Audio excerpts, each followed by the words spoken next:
All right.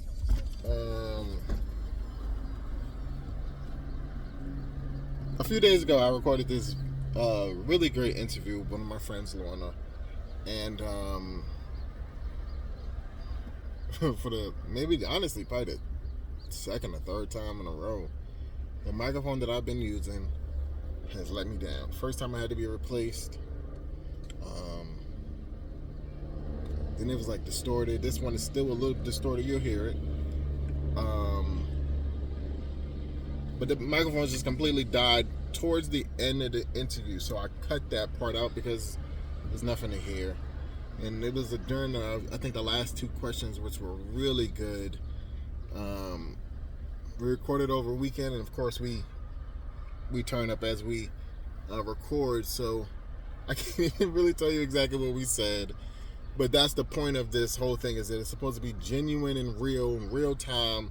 It's really not much editing that I do for these videos, for these interviews. So with that being said, you're going to see everything else except for those last two questions, which of course are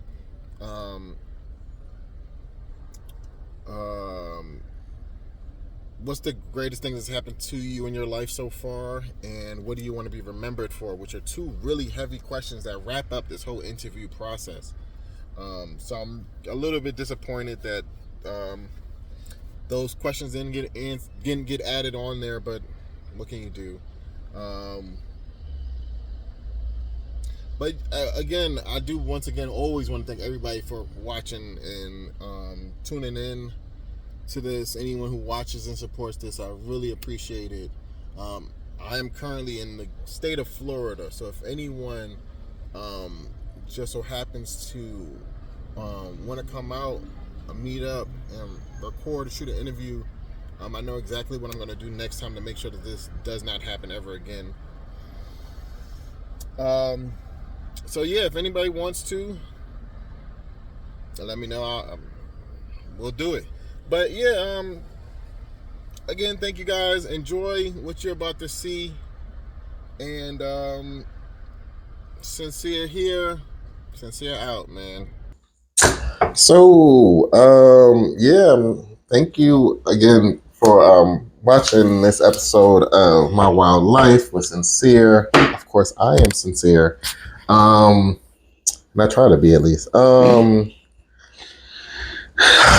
Today I have a special guest with me. Much like my last guest, I would say this is the first guest who was not family, but still family. So I have my friend with me today, Lorna. Hi. Of course, I do start every episode with how long I've known you. So how long have we known each other?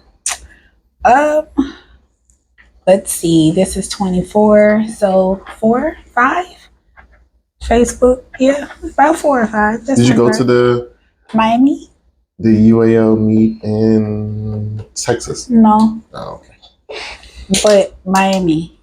Miami. Oh yeah, right. Yeah. Right. So we've only seen each other, I think, one time. Yeah, the Miami. Before today. Yeah. So this is one of my favorite things about doing this. Let's see.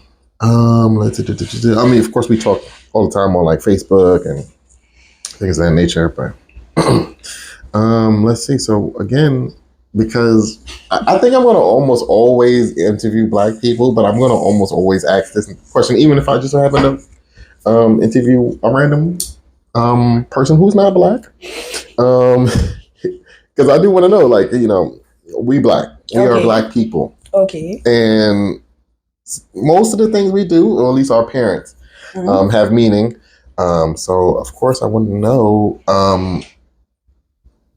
your name, of course, and does your name have a meaning? Okay. So, there's an interesting story to my name. Mm-hmm. My first name is Lorna, Lorna. I have a regular middle name. Yes, okay. Which starts with an R, but I have a hyphenated middle name. Okay. My middle name is actually Cookie. like cookie. So my father was a Magic Johnson fan. All right. Yes. And so when him and my mom found out that they were having a girl, he wanted to name me Cookie. My mom fought it. They did a compromise, which is my first name, because it's actually a brand of cookies, the Lorna Doom cookies. My dad wasn't okay with that. I don't think I ever had them cookies. I didn't have them until I was like 26. Are they good? Yeah. I've never had them. My dad was not okay with that compromise, so he still added Cookie to my name. So when I tell people to call me Cookie, it really is like my name. It's Lorna Cookie. Yes. That's interesting. Wow. Do they sell them, like those cookies? Do they sell them? It's like a national, like a... they're the ones in the yellow box, the Lorna Doom shortbread cookies. Hold on, Yeah, I'm gonna pull it up for I you. might have to. With ice cream, really... No, because I don't really eat.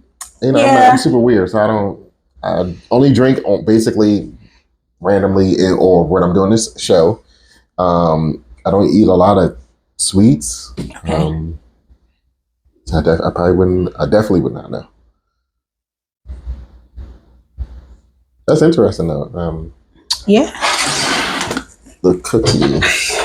Yes. Yeah, I've seen these, definitely. Yeah. Wow. So. That's crazy. And that's the start of this wonderful journey of the crazy people that I call my family. Let's see. My one and only daughter. Her name is kind of hyphenated. Her first name is Imani. Her middle name is Abeni, which her grandmother gave to her, which means, and I will tell you because I don't. It's something meaningful, you know. Yeah. Let's go with that. Well, maybe I won't find it. I should probably know that, but I didn't name her, so you know, it's like, that's not. No, that's still not a. I didn't name her. You know what I'm saying? No. Because that's not. Honestly, it's because it's not the middle name that I wanted to give to her. So you know, I'm hating on a little bit. It is nice. The meaning of it is nice. I don't know where the hell I put it. It might be in another. I have another notepad on this phone, or at least I had it on my last phone. I don't think this phone, the S24, supports it. It might be on that phone, S23. Yeah, it doesn't. It was a few apps that didn't support it. Whatever, they don't support it anymore or something like that. That's the main reason why I'm using this Samsung one, which fucking honestly kind of sucks. Samsung, put your shit together. All right, so sorry. I've known you. This is not it. Was that original layout? Okay. What's the middle name that you wanted to have? Man, it was an A, because all my children have A middle names. That kind of happened on purpose, but not really. So Isaiah's middle name is Adonis. Caden's middle name is Adisa.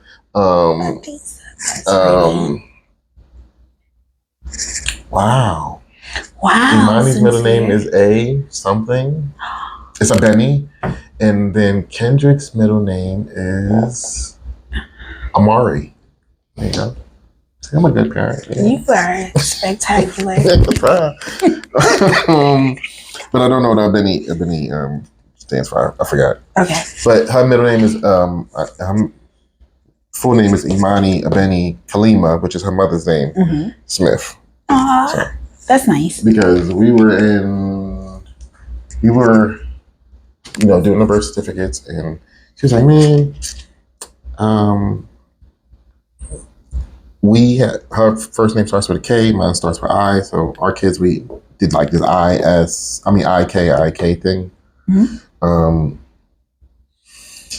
And she was like, yeah. She was like, it basically saying Imani, which my first name starts with I. Imani starts with I. She was like, you kind of got like a junior or whatever. She was like, I don't get a junior. I'm like, so let's just give her your middle name. You know? That's a very nice compromise, actually. So that works. Right. Your first name? Sincear is not my first name. I'm not gonna ask what it is. I just wanted to know. No, I love my first name. Okay. Only thing I don't like about my first name is when people say it wrong or mispronounce it. Because I didn't always like my first name because I got teased for it. Okay. Because it's extremely unique. I'm the only person in the U.S. with this name. Okay. 100%. Well, yeah. Back when I was a teenager, I went to the airport somewhere. I think it was coming to Florida actually. And I didn't have an ID on me. I was a teenager. I didn't have a permit or anything yet. I lived in New York, so we didn't drive. The guy had to look at my name, and he was like, you have literally, you're literally the only person with this name. He was like, there is one other person with this name, but it's not spelled the way you spell it, really. But they're not awesome, in America. Though. He was like, it was like some other where he had to look at it. That's pretty awesome. But yeah, okay, that's nice. I'll tell you. Okay, cool. All right. Does it have any meaning? When you were a kid, did you have any imaginary friends? No, surprisingly. Did you have? I was the only. I was the only girl.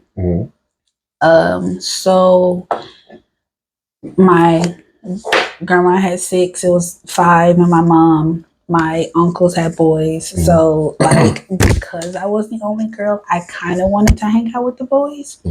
So imaginary friends didn't necessarily work because most of them, the girls I knew, their imaginary friends were like girlies, and I didn't like dresses, things like that. So no, I wish I did though. Sometimes it would have been nice to have maybe someone else to talk to. Friends. I had like imaginary toys because I grew up in foster care and I was poor, whatever. So I would create things that weren't actually toys, like rubber bands and shit. This sounds mad sad, I know. I would take like that rubber bands pretty cool. and like tie them together into a toy. Right. So why did you not continue to do things like I'm creative. You see I'm doing all this creative stuff. All the stuff. If I was to list out. You know what? I'm going to roll my eyes. I'm going to tell you. Roll my eyes at you and keep going. In the original layout for this, I actually introduced myself, but I never did it. And even in the very first episode, I just was like, I kind of went over who I am and what I've done and my creative juices, but yeah. So,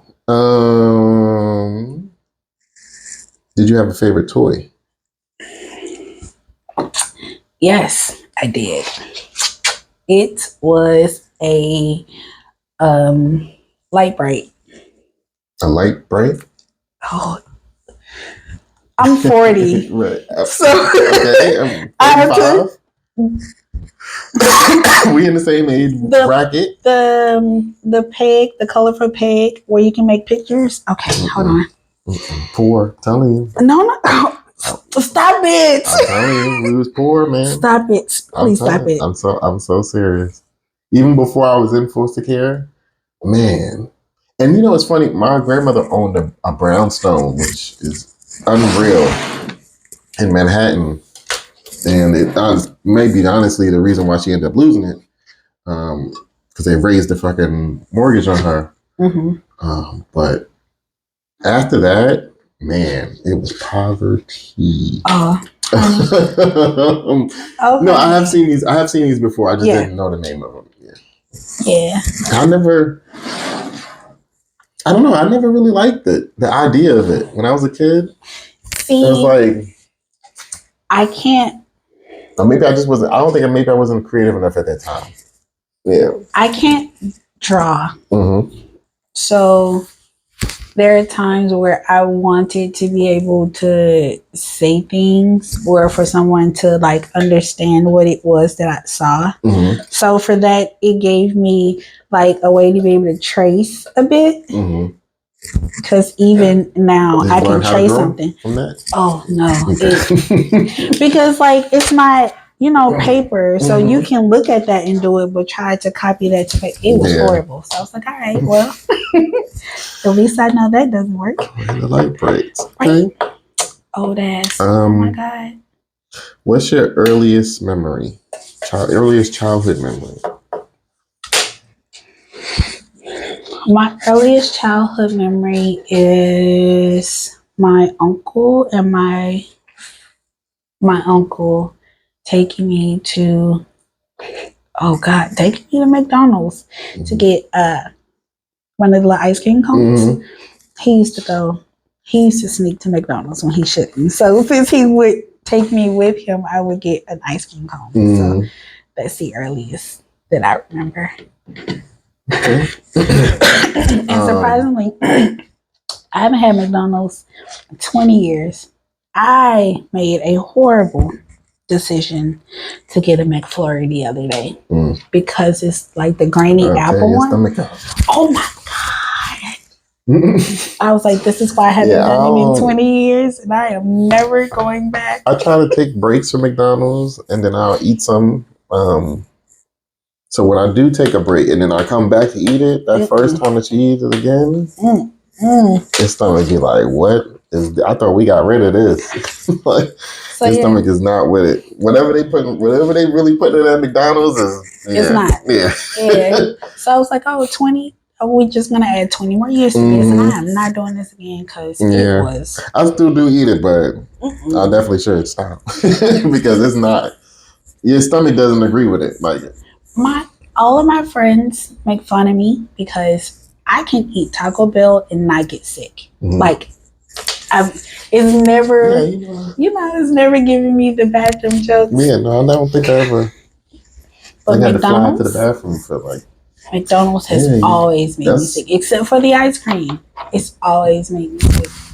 That's. I actually never realized that. Yeah, Taco Bell never did that to me either. And I don't care McDonald's? what. That in there, acidic ass Sprite. I think you already said this, but are you an only child?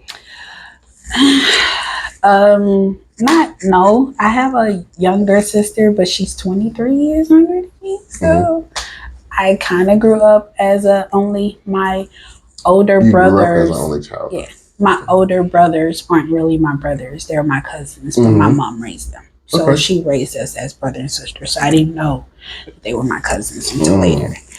But technically, yes. So being the only child and the girl it was fun. When you said you have a younger sister, is it from your parents or?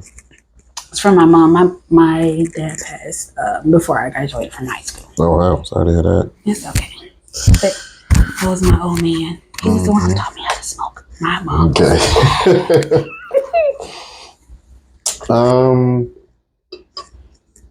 Do you like the spotlight? I wonder why I added that.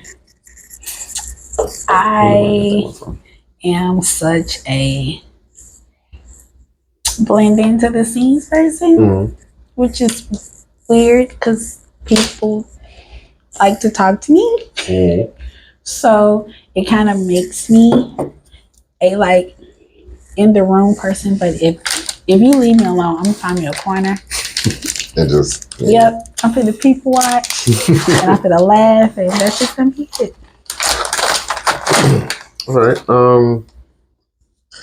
What's something that when you were a kid, if you seen it, you'd be like, "Oh, they got money." Like for me, for example, it's probably my third time saying this, but if I was to walk into this house when I was a kid, because once again, we were poor, very, very poor, I'd be like, "Oh, they got money." Like, as a kid, I would say the house with the back extension. Mm-hmm. Like now living here in Florida, it's the ones like with the pool in it. But have it. No, I still think that now. Right? Mm-hmm. You know, in Memphis, if you kind of had this, like, and then at home in the Bahamas, surprisingly, we had beach property because you know it's an island. But we had a couple of friends that, and I'd be like, what the hell? You know, then you gotta go home and you be like, oh, yeah. All right. Let's see. All right, we're about to move on from kid you. Okay. But what advice would you give to the kid you right now?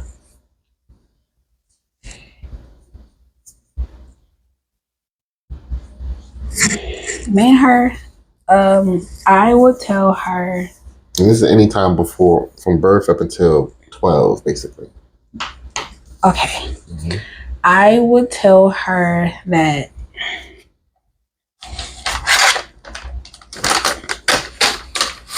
though the world gets a bit scary, it's okay to stay who you are. Yeah. Yeah. Okay. What high school did you go to? So I went to high school in Memphis, Tennessee. I went to 2 high schools in Memphis, Tennessee. Rival high school. You're from Memphis? I was raised in Memphis, yes. Bahamian American. Okay. So my father, of course, is Bahamian. My mom's from Memphis. He was in the Air Force.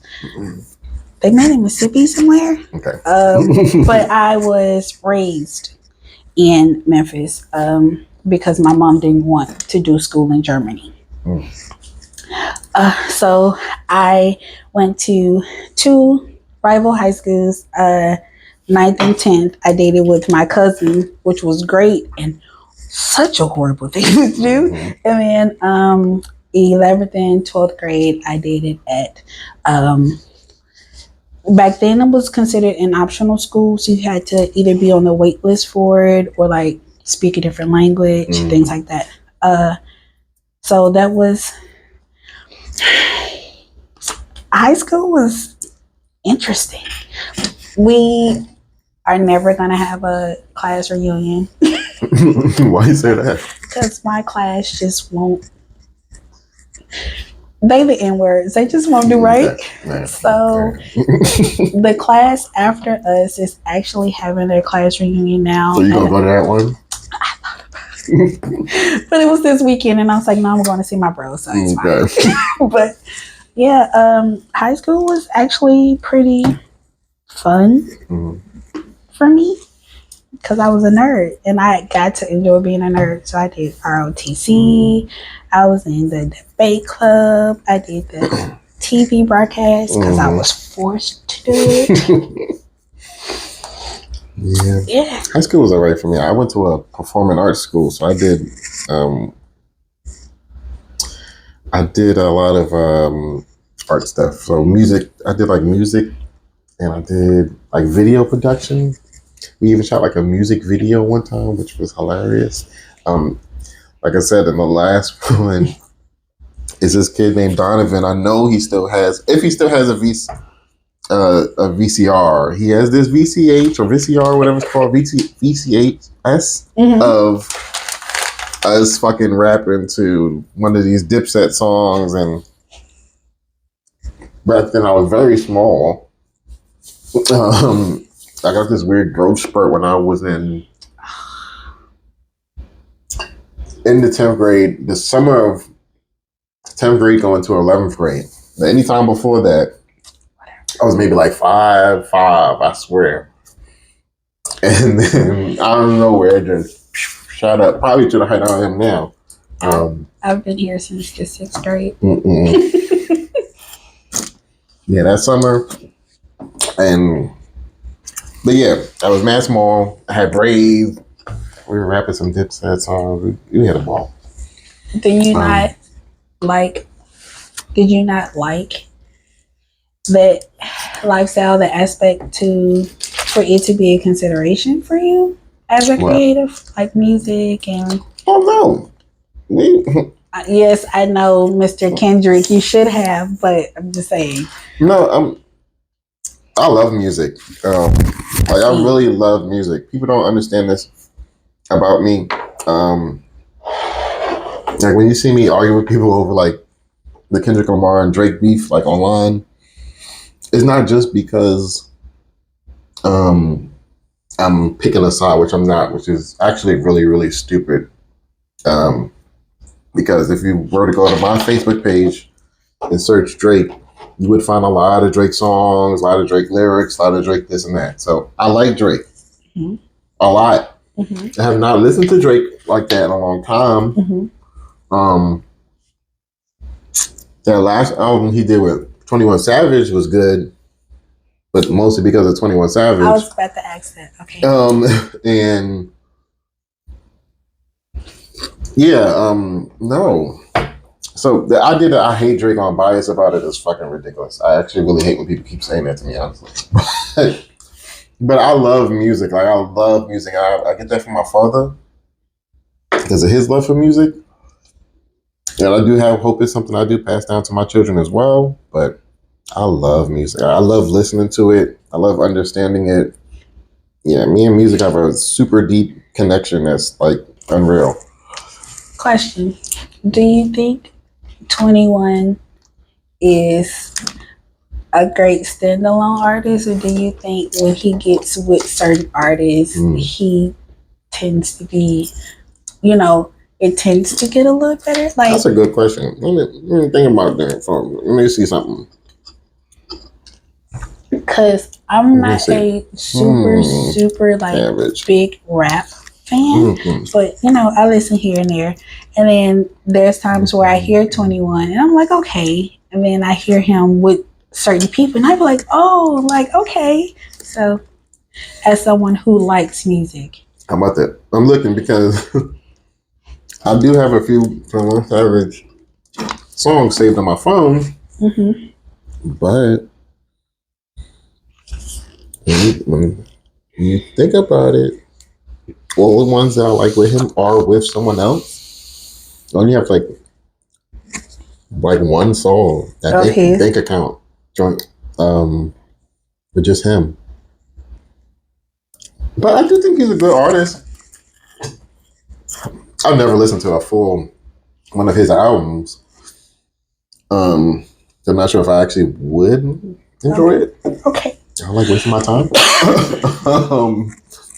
I don't like wasting my time. No, especially with music. I'm telling you, the way I feel about music is crazy. But okay. It was just like I do have a favorite. I actually have a favorite song with him in it. It's this Cash In Cash Out joint. With Tyler. But I like Tyler Creator's verse better because he just goes insane on that joint. But no, 21 is alright. He might actually be better with someone. But then again, I guess I never really listened to a full 21. Okay. So I don't know. Put down the wrong cup. Let's see. Oh, were you popular in high school? No, I was known, but I wasn't popular. Do you miss it? Do I miss high school? High school. I miss some aspects of high school, but high school in general, no. What do you miss?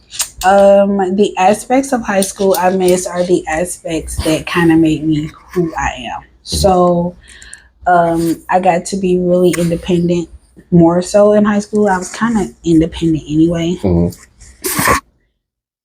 I have a really interesting like trust loyalty thing. So for most people, if I say like I trust you wherever I am, you can ask me. So my mom didn't ever have to wonder where I was, so I got to do a lot.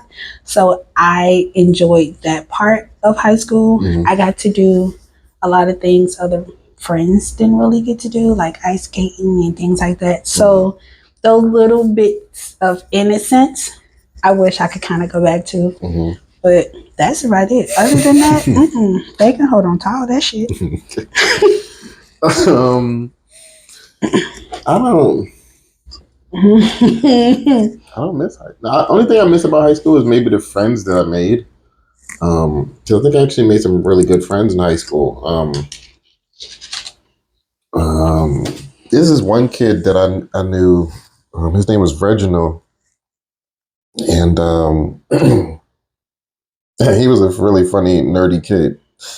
And we lost contact because he wasn't. I don't know if it was MySpace or Facebook. It might have been Facebook. It was years ago. He was just like, "Yeah, I'm not into this social media stuff, and this shit is not for me." And That was it. never heard from him again. I was like, I think I inboxed him too, like, bro, like hit me up, or you know, give me a number before you go. But I don't think he actually responded. But yeah, he was a really cool dude too. Yeah, but that's the only thing I miss from high school is the friends I made. Another random question. Do you think that Facebook slowly ruined our social mindset? Because like for MySpace, we were like programming and like learning and stuff. Yeah, how the tech world worked. And now, like, even IT kids can't, and I'm one of them. It's like, damn, I really should have continued to use MySpace because I'm probably even better at this. So, do you have a preference? Like MySpace or Facebook? Yeah, like of social media in general. I guess my preference would definitely be Facebook. But Facebook has definitely changed over the years. Honestly, and I hope it does happen, of course, but if somehow I would become wealthy, or I don't want to be famous at all, but if I was to ever become wealthy, I'm deleting everything, all my social medias. I don't like it. I don't like it anymore. It's stupid. I understand. It's just people who, the things that people actually promote and share and like and talk about all day is just like, and I just don't understand why. At this point, social media in general is all about making money off of. At least to me, at least that's the way I see it. So I think everyone should change their pages to creator pages or professional pages, whatever it's called on whatever website, and start creating their own posts, and everybody's liking and sharing and laughing and getting, the attention that is needed so you can start earning off of it.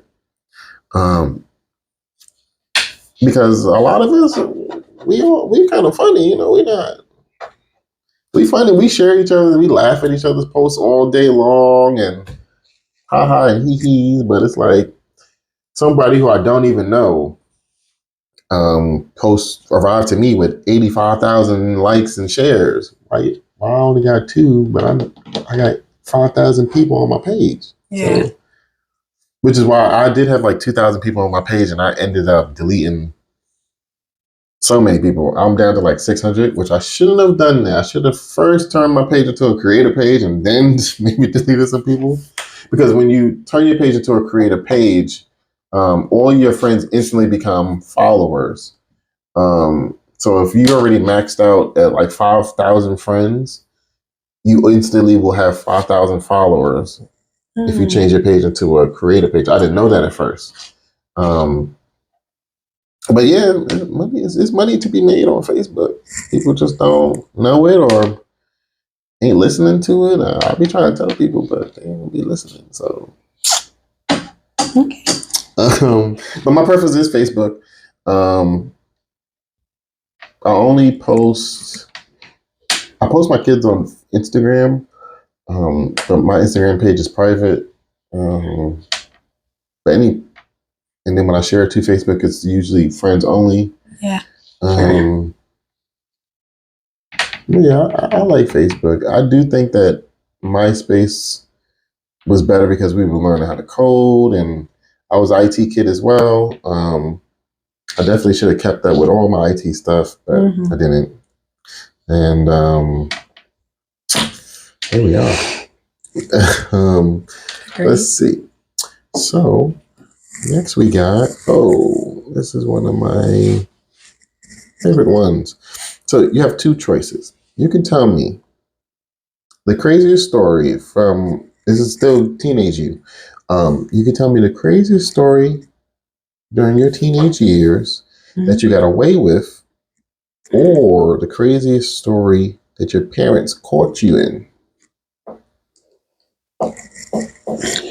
I have better. I have that combined because I technically got away with it. Sometimes it's that too. Okay, so I was on the track team.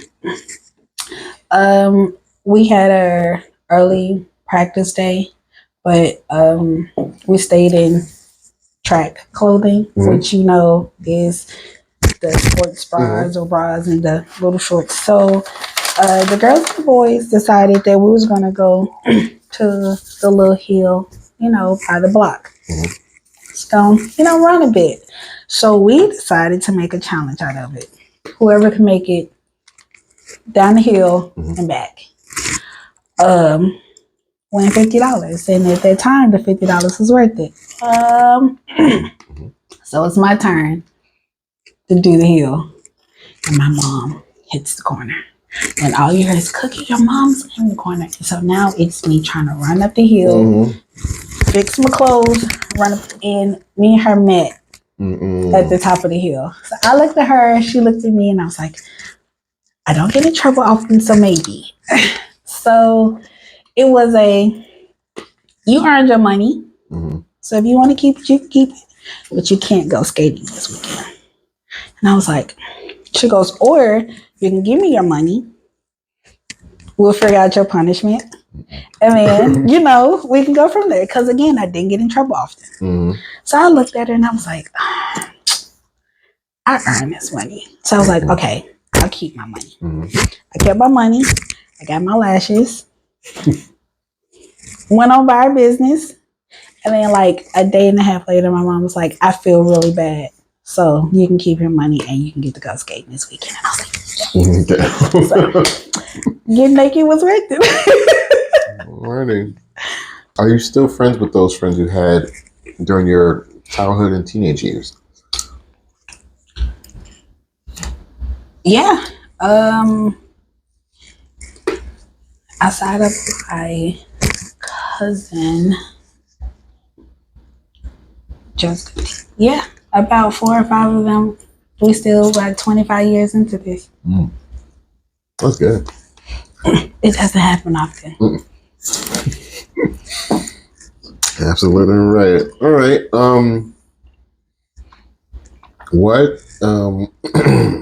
What advice would you give to teenage you? It was basically 13 to let's say 20.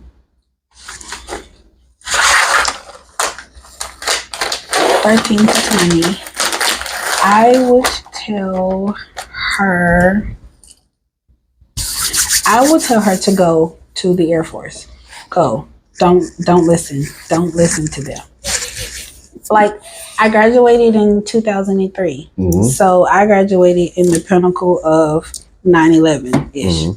And my family is a military family. So they've seen what it's like to, before and after. And my grandmother had cows. And I let her talk me out of it. And I should not have let her talk me out of it. So I would tell me, go. Wow. What did you think? I guess why do you think you should have went?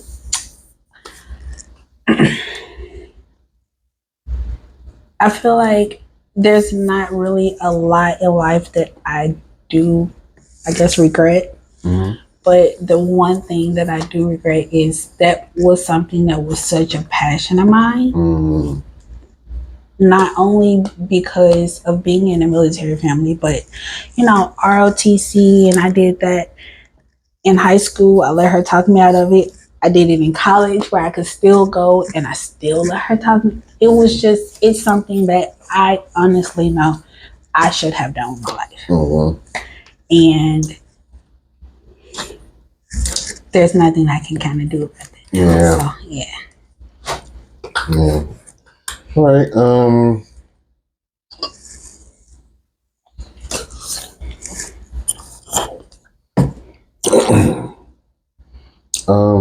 Do you hold grudges?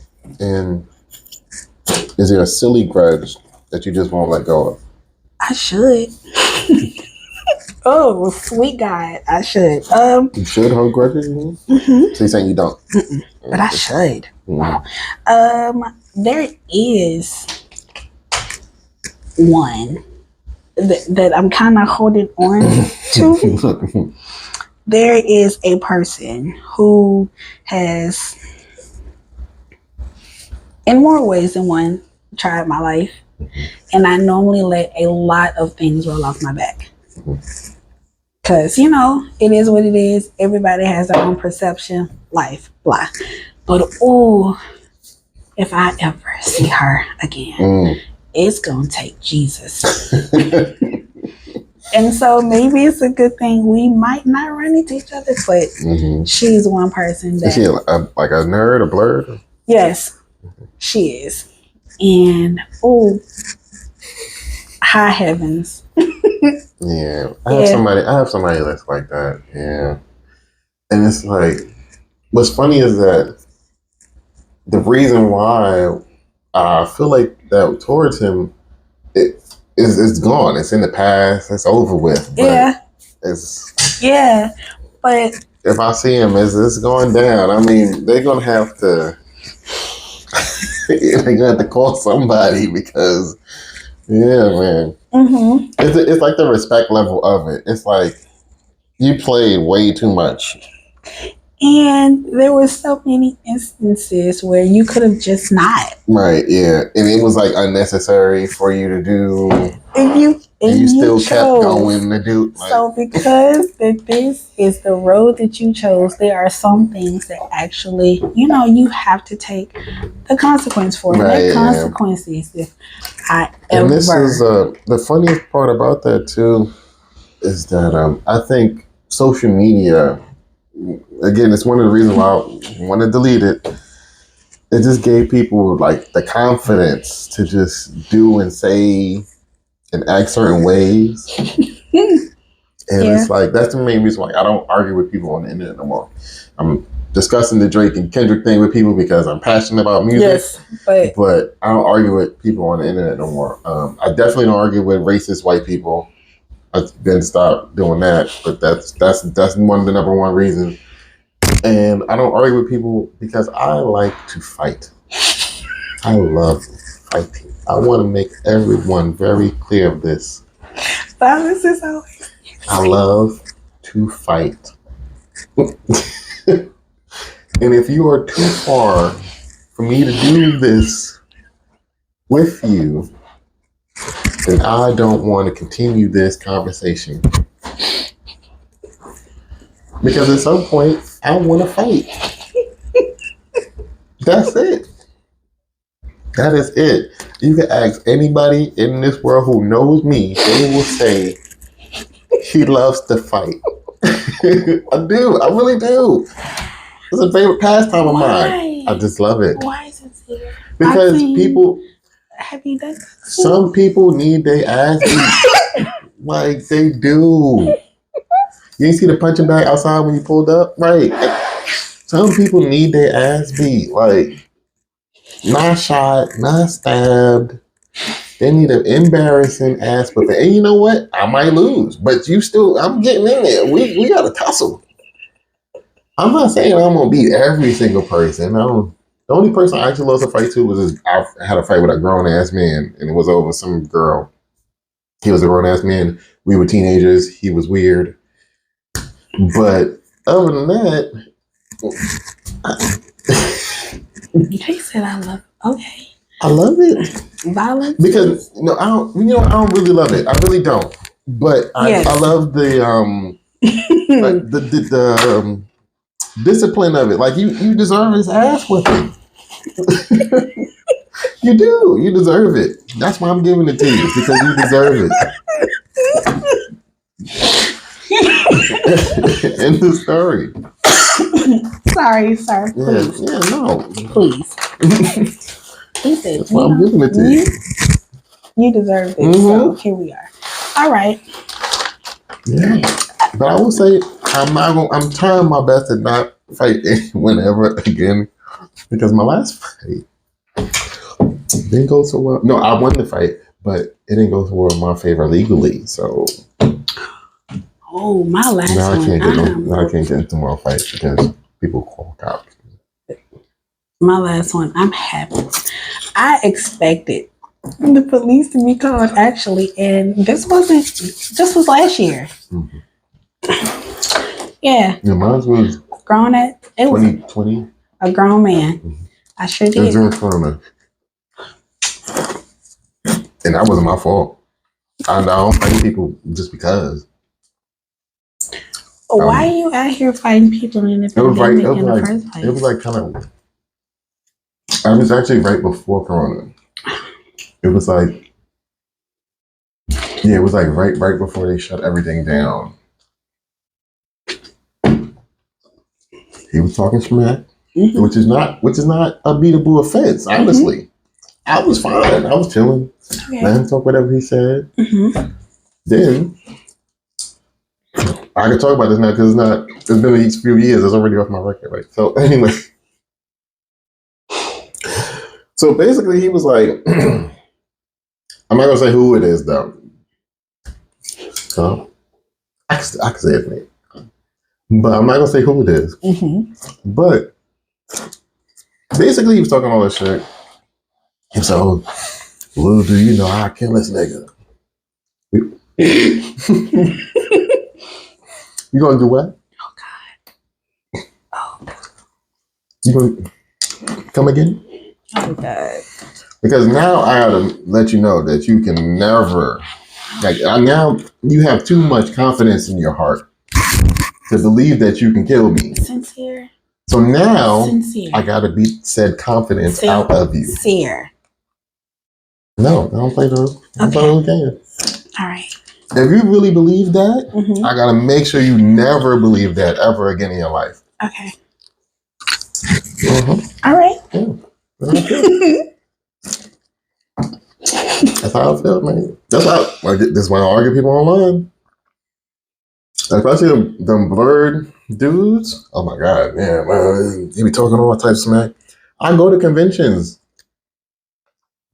Like, meet me. No, Sincere. What are you talking about? Sincere. Listen. Sincere. That is not. What is it? The glasses? Like no. Honestly, because I'm trying to figure out why people be trying to play with me. It's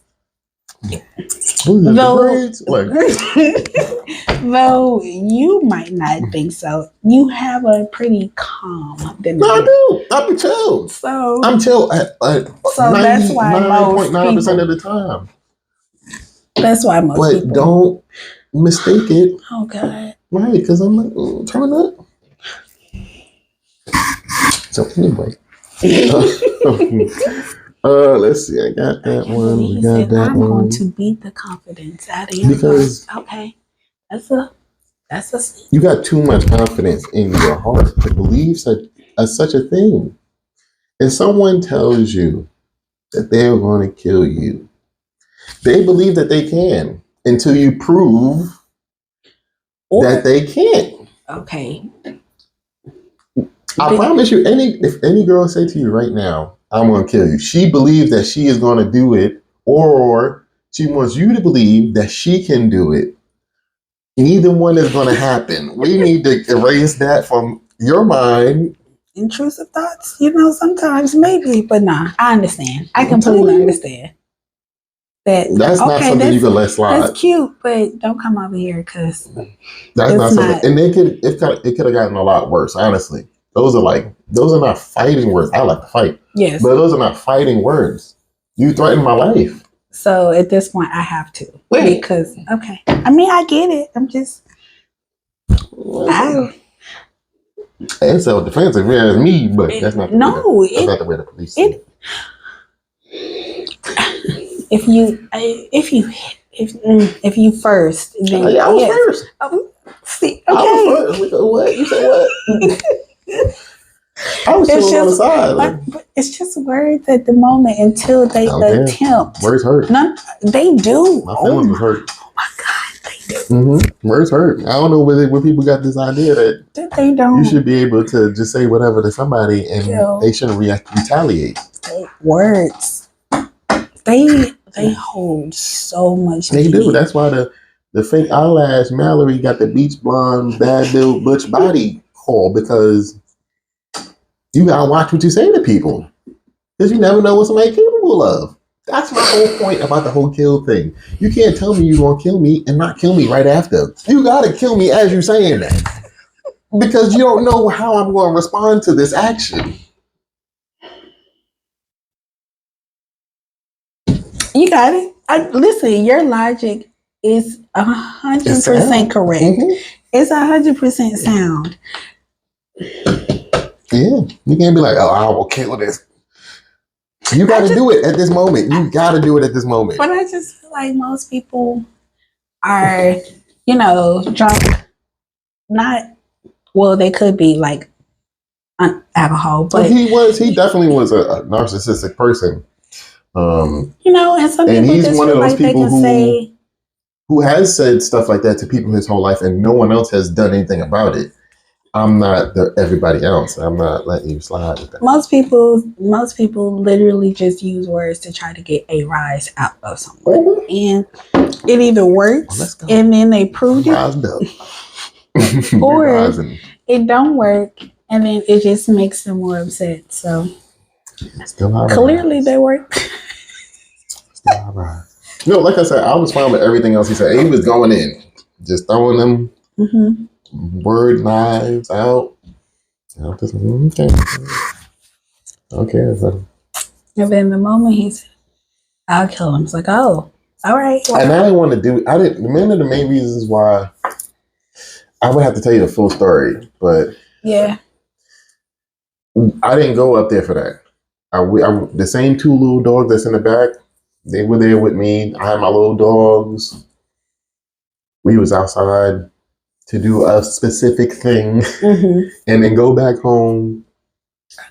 That was it. I understand. Life was like, nah, right. I get it. And yeah, nope. So, what is the most fun that you had in your 20s? Moving to Florida. That's the most fun? Moving to Florida was and has been such. Man, I want to be like y'all. It has been such a ride. And that's the most fun you had? In my 20s? I mean, oh my God. With disbelief, I've done things. Okay, so 20 through 29. I spent majority of that in Florida. I turned 21 in Florida. So Did you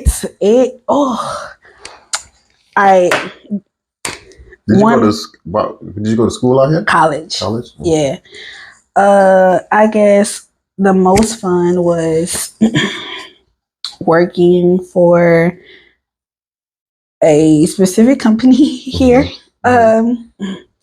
And being able to be a part of their organization. Oh, the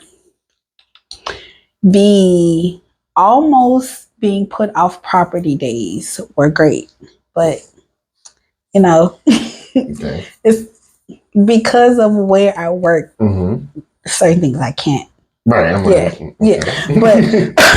But again, so I imagine I'm like, well, so when I moved here for an internship. So there was properties like provided to us. Mm-hmm. So again, being a college kid, you get to meet so many people from so many other parts of the world. Mm-hmm. So there That's true.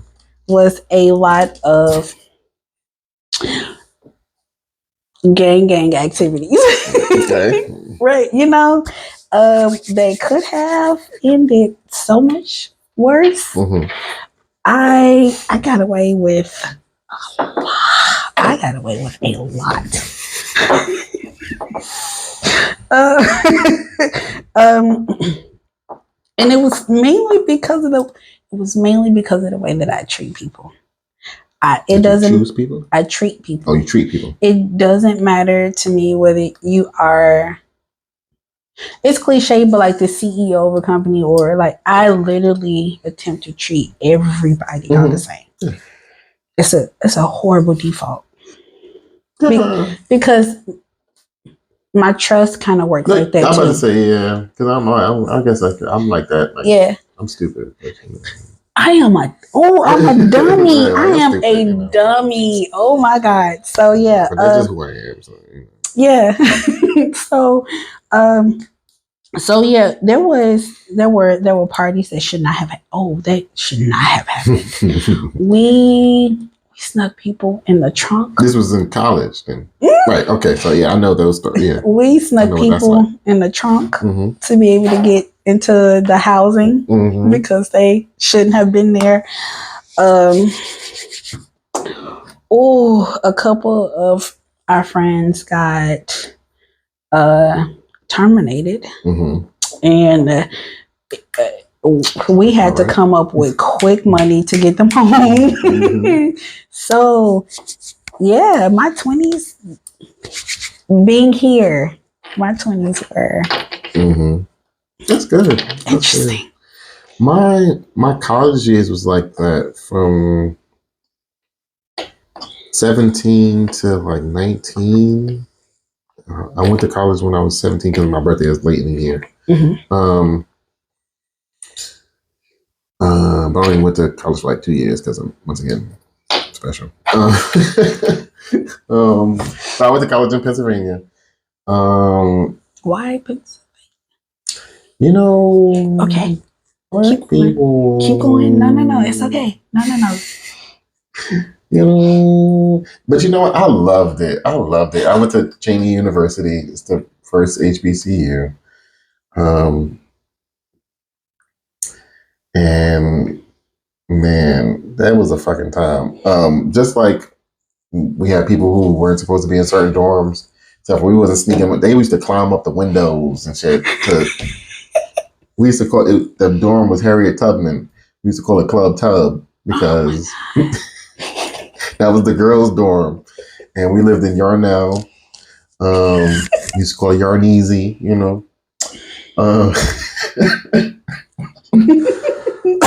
Yeah, Sojourner Truth. Then we had Martin Luther King. Yeah, it was a fucking time, man. That shit was a time. Definitely. Listen. But my 20s, I think the most fun I had in my 20s, I did all of my clubbing at 21. At 21, I clubbed at 21, and I didn't go to clubs anymore after that. It's boring. What am I doing? What am I doing here? What's going on? I'm watching people dance. I might dance myself. What? I can do that at home. Why am I paying to do this? It just makes sense to me. What are we doing here? Then at the time when you were like single, yeah. Were you still in Pennsylvania, or did you go back to New York? No, at 21 I was in New York. Okay. I'm slightly jealous of you because of that. I just want you to know that, because I think that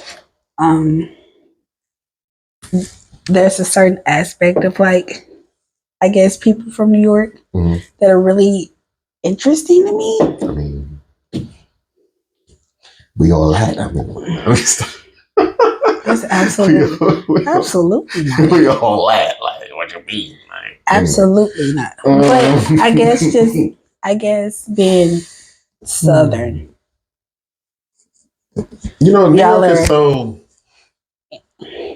It's so special. It's so special. It's like we're very self-centered. I would tell you that much. We're very self-centered because like New Yorkers don't.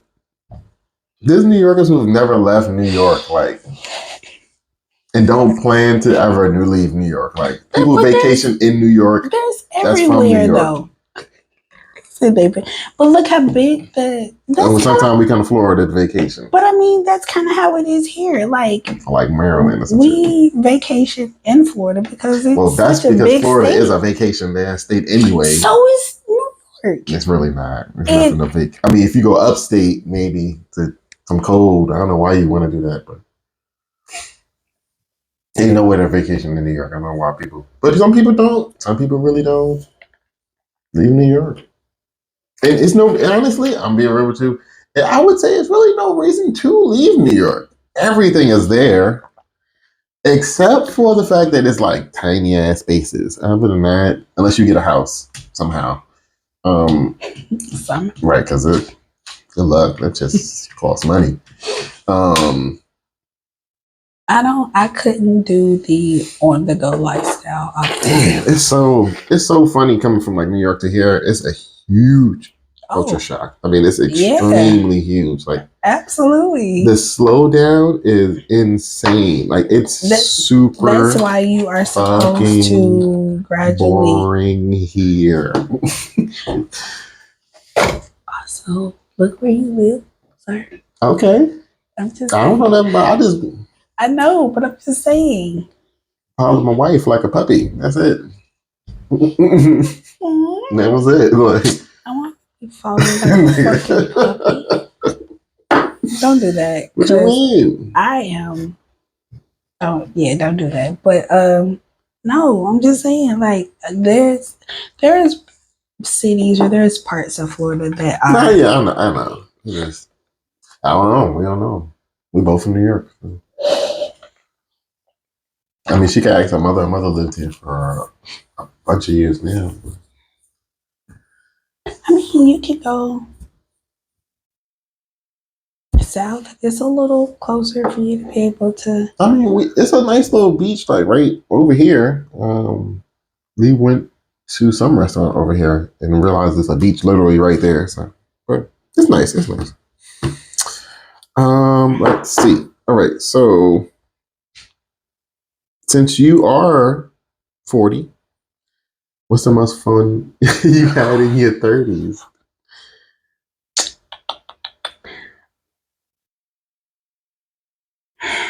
The most fun I had in my 30s.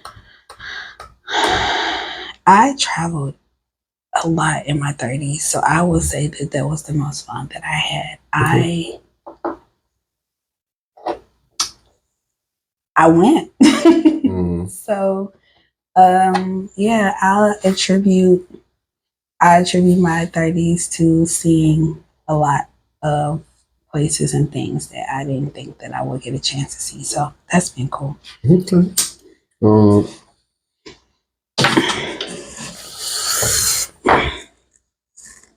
I don't think I actually finished what I was saying about the fun I had in my 20s.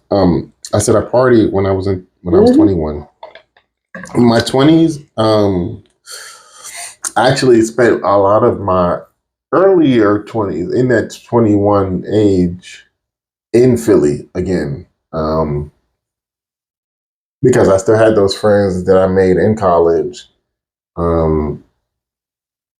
Plus a few other friends I somehow randomly made. I don't even know how I know these people, but I know them.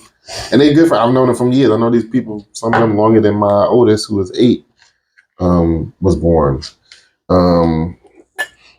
We had a lot of fun. We was wilding out, like just doing the most. Like honestly, when kids say that they are like, oh, I'm in the streets, no, we was in the streets. We was the streets. Like she for the streets. No, I promise you, she not for the streets. Not the way we was. We was wilding out. we ain't have social. Well, we was in the beginning of it, but we didn't have social media like that. Mm-mm. We didn't have supervision, tracking devices, and oh God, if the things people people were recording, but there was no way to upload them to like. If the things that we did, we was wilding out. Like I know for a fact I was wilding out, especially from that college time. There's a man. I had a sidekick that I lost literally my last day that I was in school, and whoever found that sidekick, I know they seen some things. oh, sincere. Oh, sincere. Yeah. I'm so mad I lost that. Can't believe I lost that joint. Honestly. But yeah, we was outside. We understood what outside meant. Right. We was wilding out. Which is I think as parents and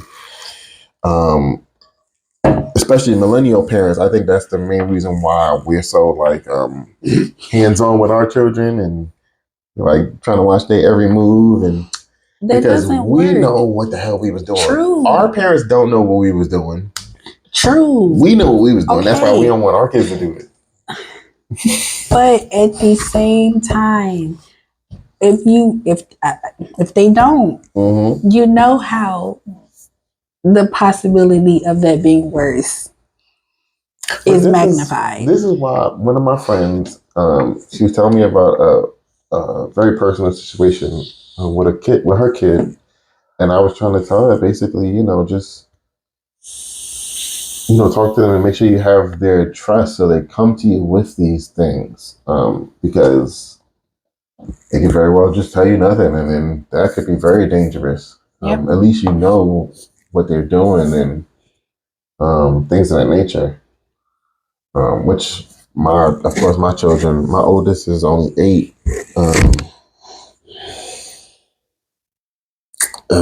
But as they get older, hopefully I'll be able to drill that into them as well.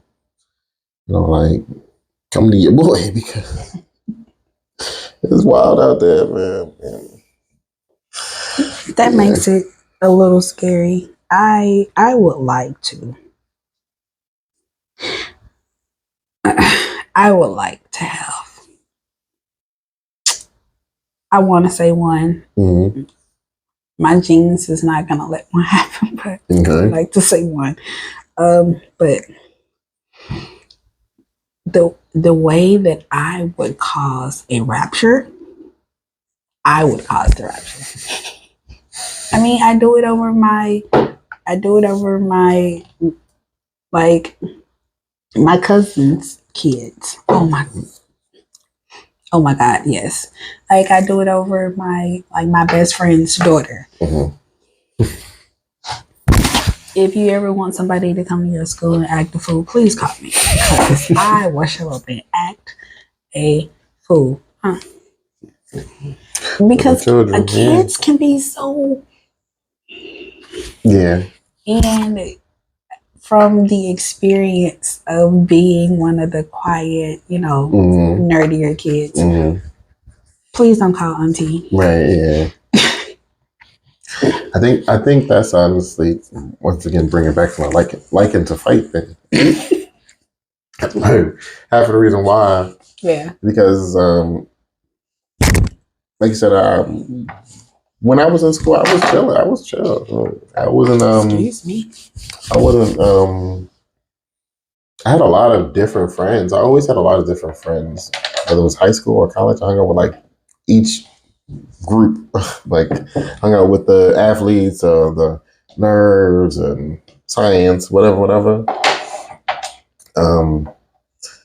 So when someone did actually, I want to say mess with me or something like that, that's what always like set me off because I'm minding my business, like just living my life, like leave me alone. Leave me alone. Like, I just don't understand it. Understood. Let's see. So this question says, what was dating like for you? It says back then versus now. But back then, let's say 20s.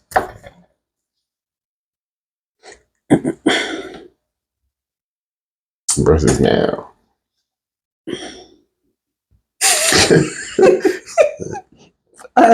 Now.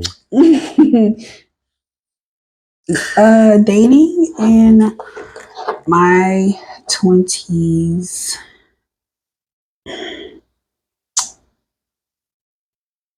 It happened, but it didn't really happen. I guess you can say.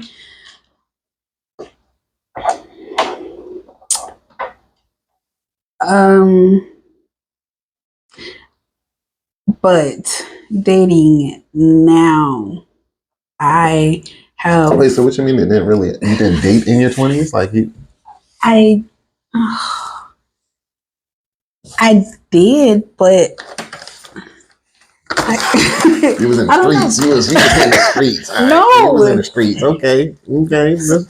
Okay. So yes, I was in the streets, but I wasn't in the streets like that. Okay. I was out with my people who was out in the streets. Okay. So did I participate in street activities? There were times where I did, but like for the majority of my 20s, I turned 21 here. So you just just not into dating? Like you just I saw I wanted to date nerds and dating or attempting to date nerds here in Florida in the early 2000s was and so I can only imagine.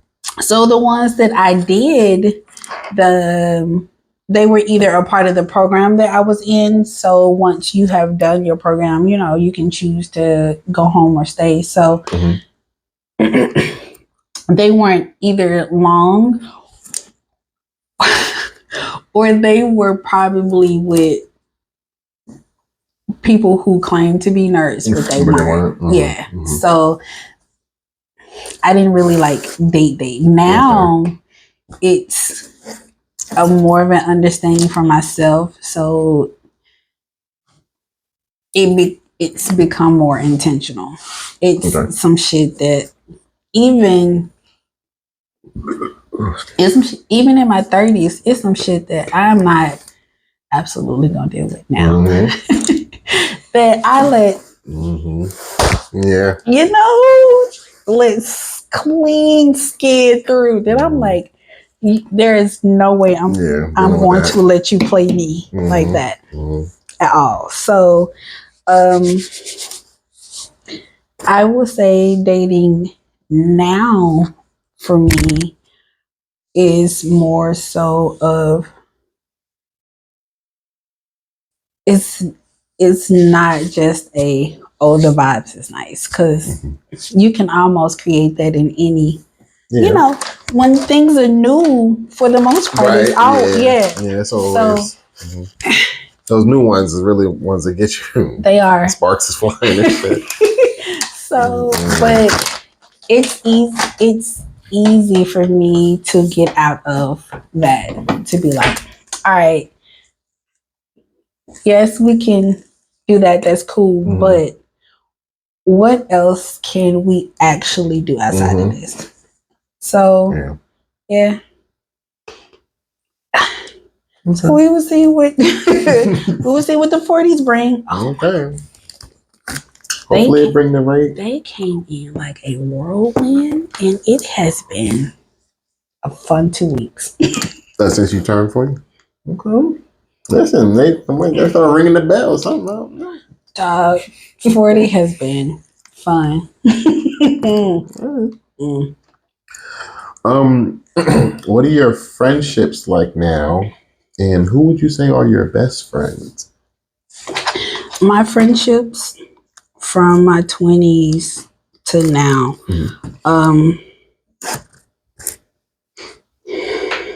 The parts of them that have changed are the parts that someone was willing to grow and someone wasn't. So it's hard to kind of keep friendships like that when the common ground that you used to have, you really don't see eye to eye on. So I have lost a couple of friends that I've known. But yeah, my best friends now are they are people that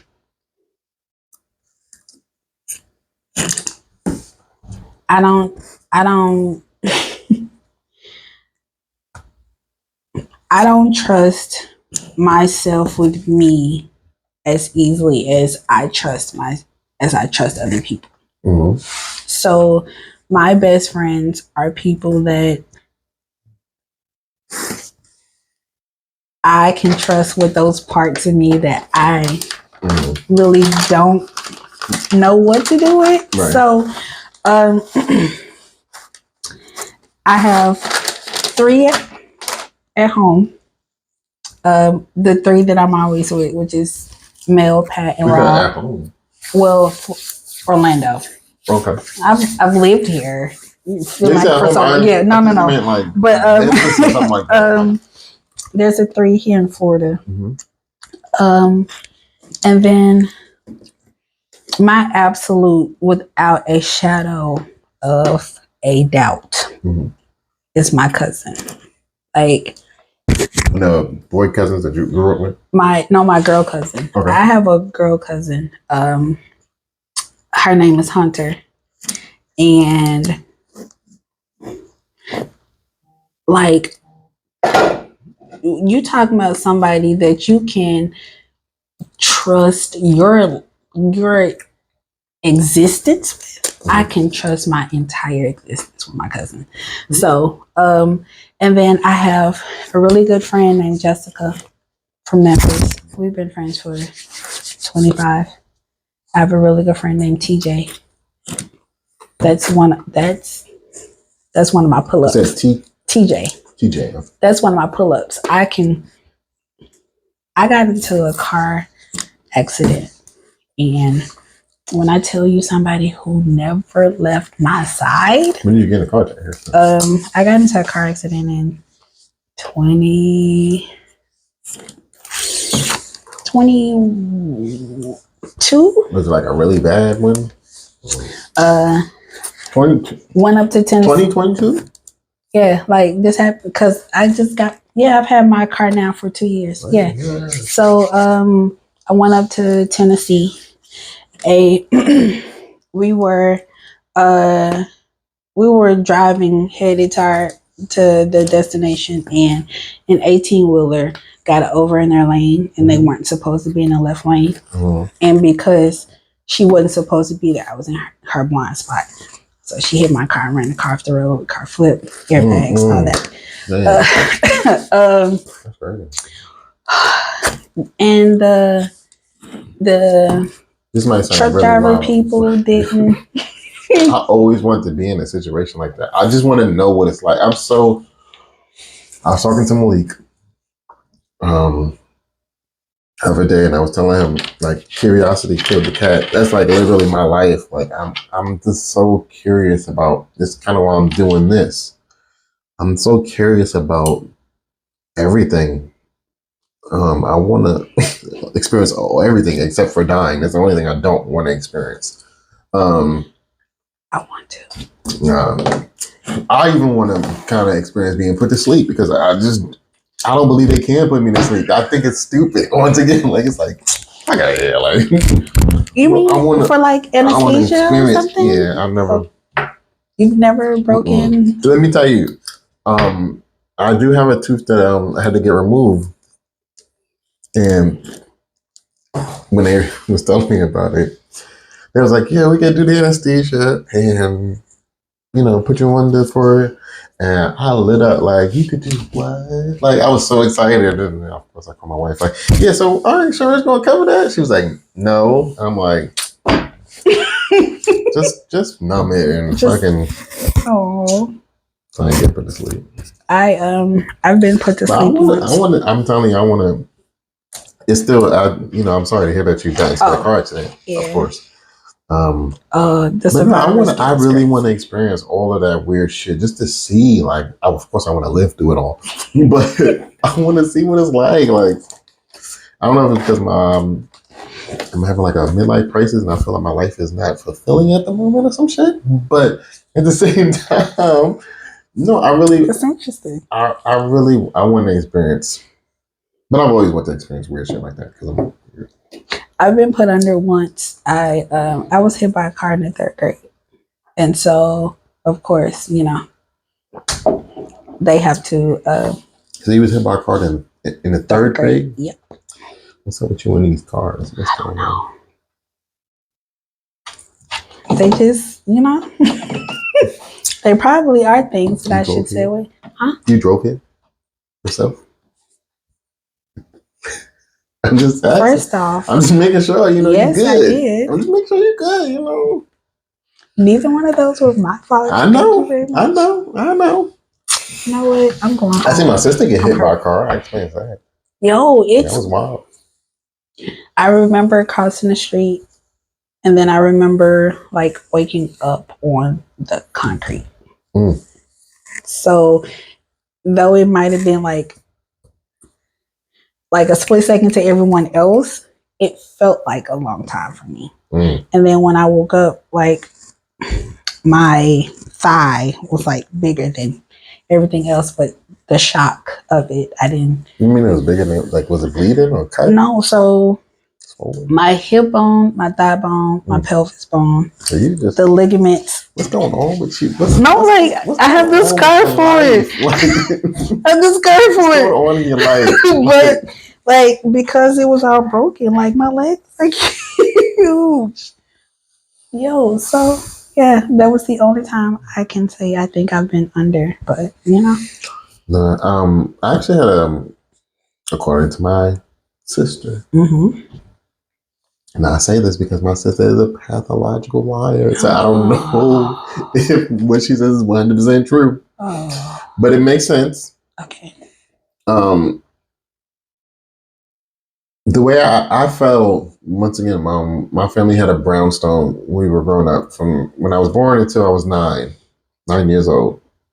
That's when I ended up getting put into. I know it was actually when I was born until I was 7, and then at 9 is when 7 is when poverty really happened, and then 9 is when foster care happened, and then a bunch of other stuff. But I lived on the 4th floor of the brownstone, and I had my own room. My sister had her own room. My mother and father were across from us. They had their own room. The way I remember this accident is, I don't really remember it. I was on the 4th floor looking down the banister.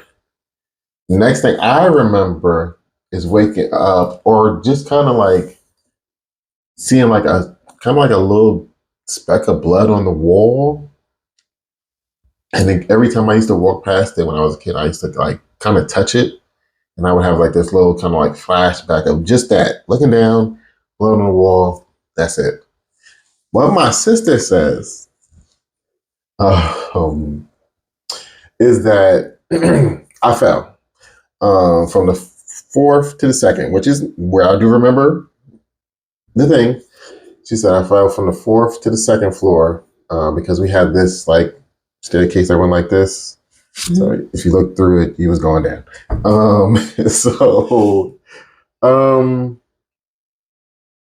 She said she never heard anyone scream the way she heard me scream. She was like, she never heard a wail. Like, she was like, she didn't know what it was. Everyone was apparently in the backyard. This also kind of coincides with the way I remembered a little bit too, because I also remember whenever I woke up, maybe I passed by and fainted was what maybe happened. I don't know. But when I woke up, no one was around. So maybe everybody was in the backyard. I don't know. But this could have been the other time that I'm thinking of, that maybe I seen a shit and just was like, fainted because I had a flashback. I don't know. So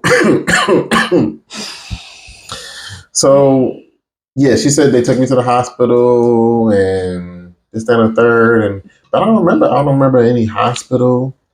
If you fell from the fourth to the second floor, then maybe you wouldn't remember. No, I don't. I And would if remember you're that. touching, I feel like I would remember that but if you touch because the I have some. wall I and have have a some really crazy. I have small, some really crazy repressed memories that I actually remembered recently. okay, Some of them are really bad. About traumatic things that's happened to me. Um, but I don't remember that. I don't remember the hospital thing. And I feel like if I can remember something that bad that happened to me, then I should remember this hospital thing. But I don't. I don't remember that shit at all. All I remember was looking down, waking up, no one's around, and I'm like, okay, but again, the trauma of the fall could have really. I I remember being hit. I I have really bad remember. memory too because of this.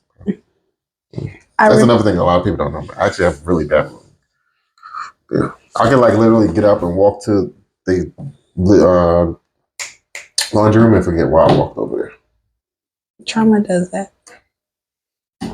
So I mean, you might not remember the hospital because I'm telling you, I feel like at this point I don't remember it.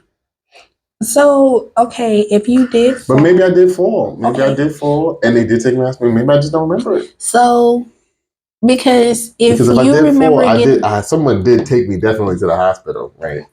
because I don't if there's remember blood, honey, if there's blood on the wall, there was something serious that it. I'm happened. all healed and shit like that. Just a regular day. No, you know what? Because of the fact that I have seen Mm-mm. boys from little boys, Mm-hmm.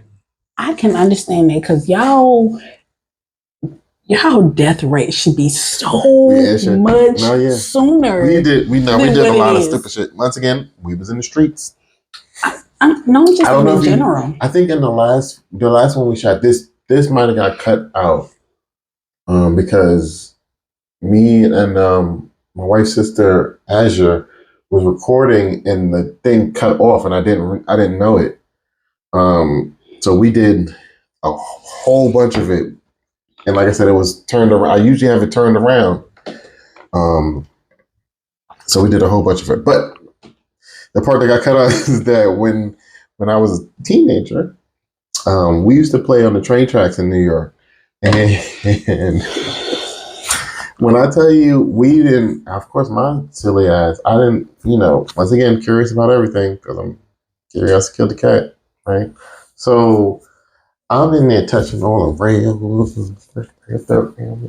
I'm still alive, and I'm living. I don't know if it wasn't active that day. I'm not that religious. I grew up in a very Christian home. I'm not that religious, but maybe Jesus was looking out for your boy because again, so I for a long time I thought that my curiosity for how things happen or work was because of the fact that my family is male dominated. And then I realized, no, y'all are stupid. Yeah, we are. And some of the decisions are just. That's why we see those videos online, men doing dumb shit. They're like, "This is why women live longer." We just gotta do shit. I learned so many things to be able to do, and not even necessarily get away with, but get away with just by watching my older brother. I'd be like, "Oh, dog, you absolutely could have found a smarter way to do this." And we would go and do the exact same thing. We just going first thing come to mind, just do it. Jumping at it. You got to try it. I have. It has caused. We used to jump over the roofs from roof to roof in New York. In the apartment buildings. I've climbed trees. I'm telling you, we used I've to be fallen outside. out of trees. I've pushed people out of trees. Yeah, we was Y'all still. We was in the streets. Even as adults. No, we still do. Mm-hmm. I say all day I spent cutting down trees. I never cut a tree down in my life. I was in there with a little mini chainsaw. Whole time of my life. That's a piece fine. of it almost like snagged on my glove. Almost took my hand off. Mm-hmm. Next question. What? Okay.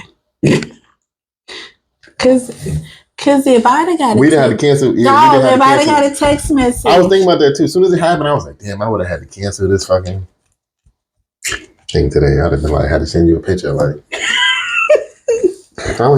I would have been at the hospital. I would have been at the hospital yelling at you. What? Yelling at you. I'm just cleaning that. No, absolutely not. Man, why are you here? Because my stupid brother decided. Okay. What do you do for fun or to relax now? Go to Disney and go to the beach.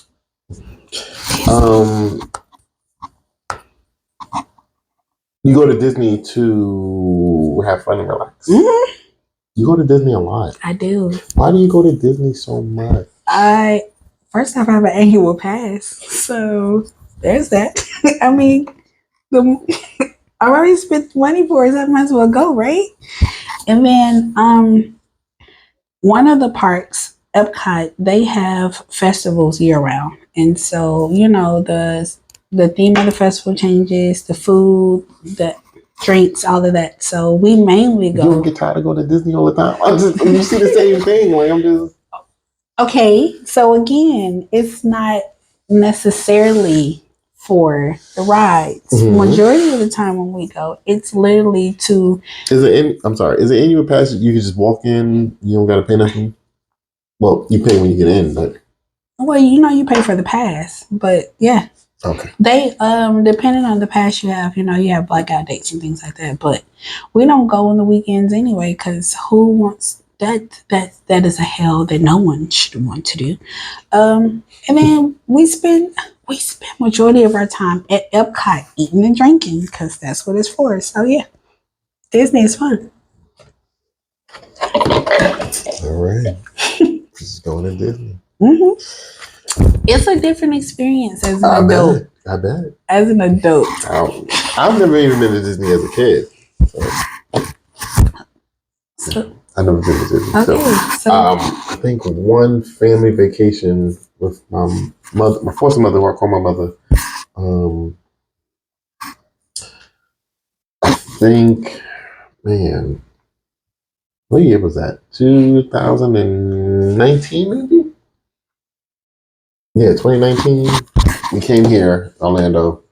We came to Orlando, and they was going to Disney World, but I didn't have my oldest with me, so I felt like he was alive, but he wasn't in Florida.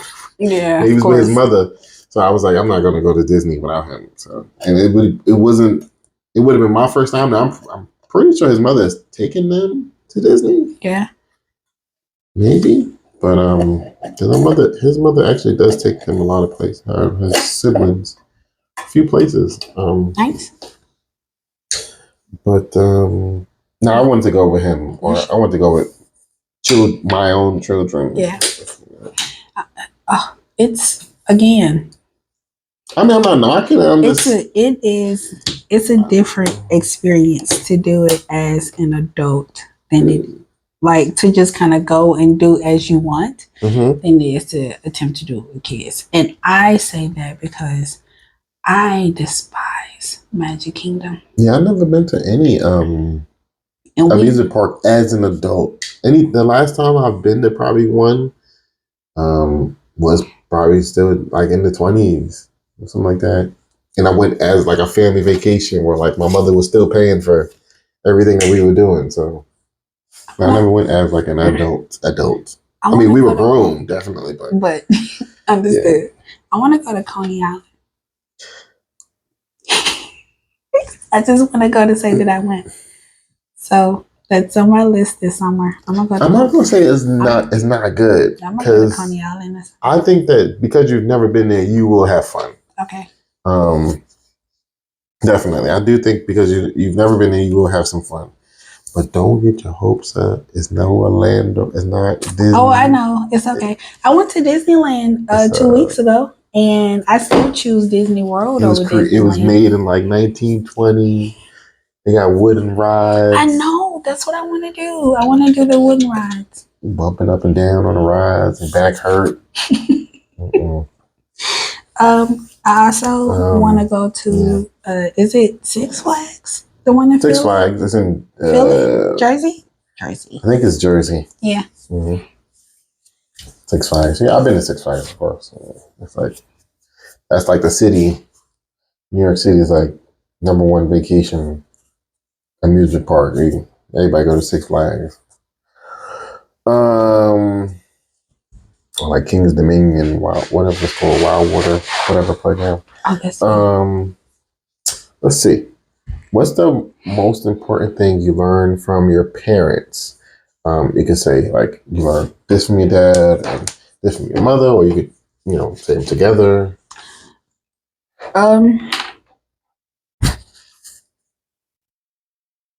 The most important thing I have learned from my dad and the father figures in my life is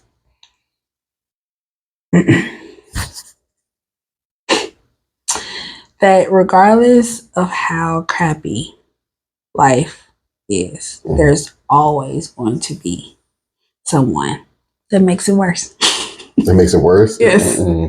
Meaning that there's that day that you have said to yourself, today's just not going to be a good day. And then that person, yes. Yeah. So. You're right. And let me show you why. Yes. So they taught me that having the mindset of, if I'm not going to be worried about it in the next 5 to 10 minutes, then I shouldn't let it hold on to my day. That person is intentionally going to make you upset. So don't let it. So, okay. That's a great one to learn, especially being a supervisor. That is a great one to know. Don't argue with people. You can't fight them, so it's no point. I'm just trying to tell you. I'm telling you, it's the driving force.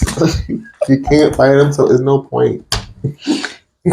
Cause I be want to. Oh. Yeah, you can't fight them, so I ain't gonna let you get to me. Cause I can't beat you up. Cause I can't lay hands. What I learned from my mother is that life is going to do exactly whatever the purpose is for it to do. So there is no point in going through life hard and jaded. So I agree. Most people really look at it as naive, and I guess in some sense it is, but I really carry like a childlike essence. The things that I have to be serious about, I know that I can be serious about. But the rest of it, I am so sensitive.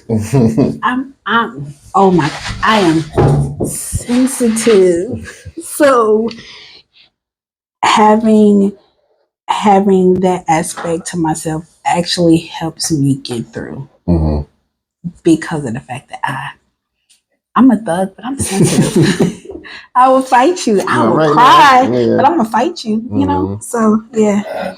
So those are two things that, like, they've taught me that I really carry as a part of me. So it's never a situation of like the person that you meet here is different. Like, this is me. Right. You get a different side of me if you ask for her, but she is the worst. So we leave her over there where she's supposed to be, because if you mix that good old Bahamian and Memphis on a right day, I don't look good in orange, but I will go. So yeah. What about you? Um, man, well, the most important thing I learned from my parents, from my dad, man, I would say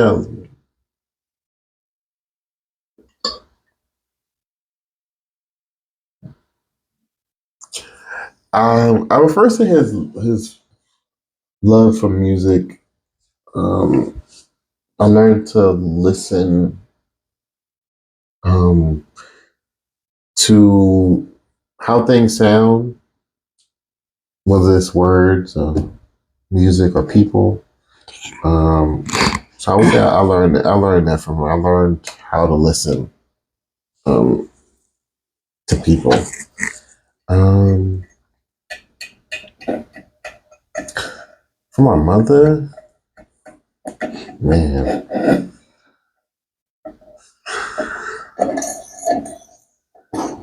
my mother, God bless that woman. She's still alive. Um, my mother,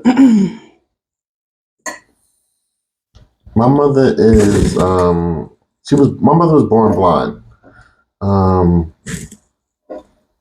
and she, my father turned blind when he was 13. So both my parents are blind. My birth parents. That's not why I ended up in foster care, by the way.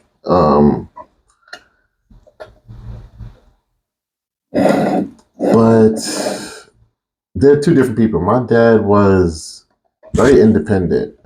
He had his own apartment and he desperately always was trying to find a way to get a job, which I never understand. It's like, if you don't sit your ass down and collect that disability and No. no, like go sit down, bro. I mean, he probably could have That's my just don't. I mom. mean, we got Ray Charles and all those. I mean, he definitely could have did something. I mean, I'm not saying he can't do nothing at all, but sit down, bro. Like you, just chill out, just relax, please. God. um, my mother was very, and honestly, I blame my grandmother for it. Um, my mother was very dependent on my grandmother, but my mother was born blind, but I've kind of felt like what's that Munchausen by proxy ish type thing. Maybe I don't even know if I'm saying the right thing for this, but yeah, it felt like my grandmother needed my mother more than my mother needed my grandmother. Yeah. Like she needed her being blind as kind of like the excuse for how their lives ended up being. So what I learned from my mother, honestly, was to kind of not let people take advantage of you. And which is funny because there was a point where like me and my mother didn't speak for like 10 years. And it wasn't my fault or anything. I just didn't know how to contact her. Um, so we recently have been speaking after my father passed away. She didn't know my dad died until a year after he had passed away. It was almost like exactly a year after he passed away too. Um, and so if you put the Google back in the clock, that means she also didn't hear from me, at least, that I have a child and another child and then twins on the way. Like she didn't get any of that from me. I think she knew about the first two children, of course, from my father, because apparently they kind of kept contact somehow, like here and there.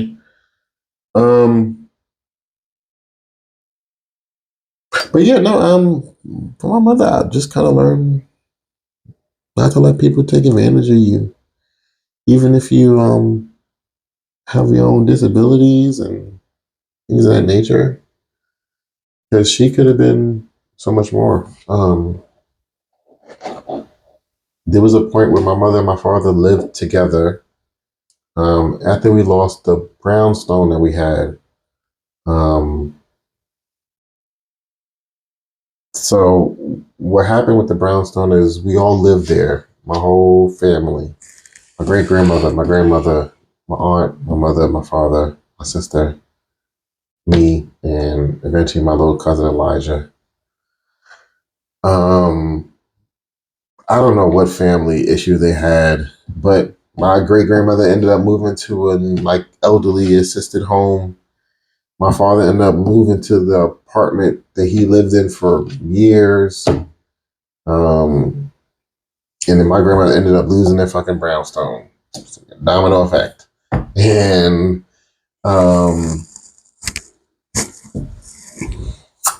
man, so we was all split up. But eventually there was a point where my mother and my father were living together in his apartment. And my aunt, I don't even know how she found out where he was living. My aunt came one time, her older sister. No, actually, my aunt is actually her younger sister, actually. And I think I had left. I was talking and cracking up with them, kiki, and they had asked me something if I could be my mother's like guardian. I think at that time I was like 21. Basically, I would get her like SSI checks or something like that, and or something like that. But I had to do something because my father was getting it because they were married. Um, and I was like, I'm not doing that. I'm 21. I'm trying to live my life. I'm not. Mm-mm. So, I'm not gonna get caught up in none no, of this. yeah, I was like, I'm good. So I randomly showed up one day. I think I went to the store, and I swear to God, I came back up, and my aunt and my mother was gone, and that was the last. That's the last time I physically have seen my mother. That's like I want to say a good anywhere between 12 to 15 years ago. And I remember when I came back upstairs, I was talking to my father. I was like, "Daddy, what happened?" Oh yeah, your aunt came up here. They said they're gonna they be right back. And I'm like, Dad. I'm like, Daddy, she is not coming back. I'm like, that's it, bro. I'm like, I don't know why you let them go. Like, and I remember one of my closest friends at the time, Hakeem. We used to joke about that shit. It was really sad, but we used to joke about it all the time. I was like, bro, when I tell you we are never going to see her again, I have not seen her since then. Like,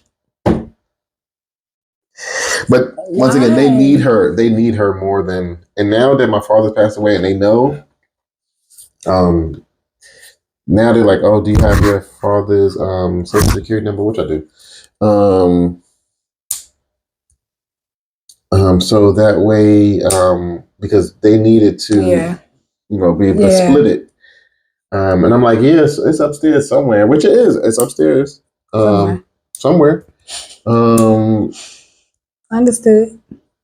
Yeah. But honestly, the truth is, I actually keep forgetting about it. I just reminded myself actually. But and now at this point, I'm not holding on to it because my mother do need her money, and my father's gone, so so she does need it for whatever she may need it for. It's hers technically. So I'm really not trying to like hold it from them or anything like that. I'm really not forgetting. No, I really do forget about it. But yeah. Understood. What's something you loved as a kid that you wish you didn't give up on or stop doing? Track. I did track a little bit. Yeah. Yeah, I did a lot younger. Band. Why'd you stop doing track? There was a schedule conflict for a track meet in ROTC, and I chose ROTC, and my track coach got really mad at me. And so it caused an issue. But again, the military was really where I wanted to go. Like, was I good? Yeah, but did I see myself like Olympic? No. My coach tried to train us like that. And I was like, dog, I want to go on this ROTC retreat. Be like Olympic? Did he thought you was gonna be Olympic? He thought that the girls could do it, but that wasn't where I was. So so that's the one thing I wish I had, at least even after being done, at least, kept up with the exercise and just, I miss running track. It helped clear. Yeah.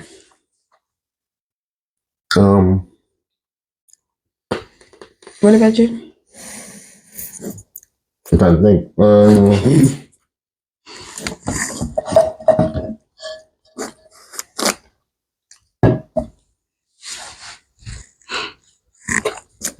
I think there isn't much that I thought as a kid that I gave up on.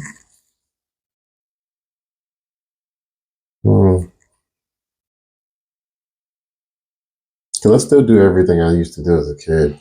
I just do it in bits and pieces. Do you?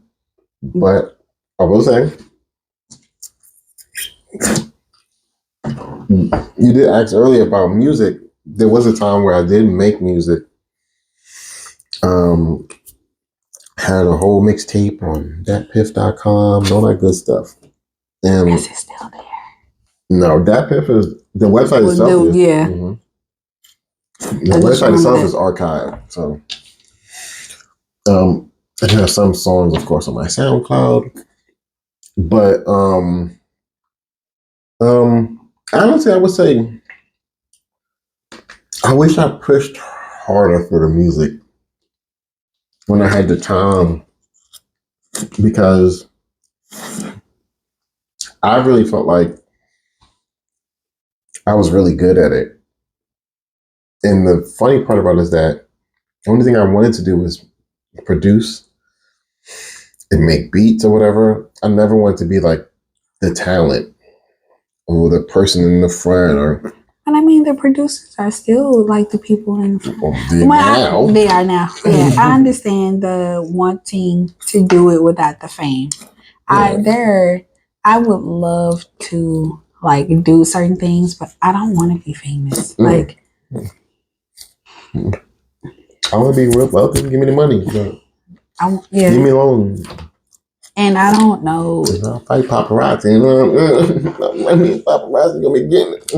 I don't know if I don't think I would be a wealthy person that would be on the list.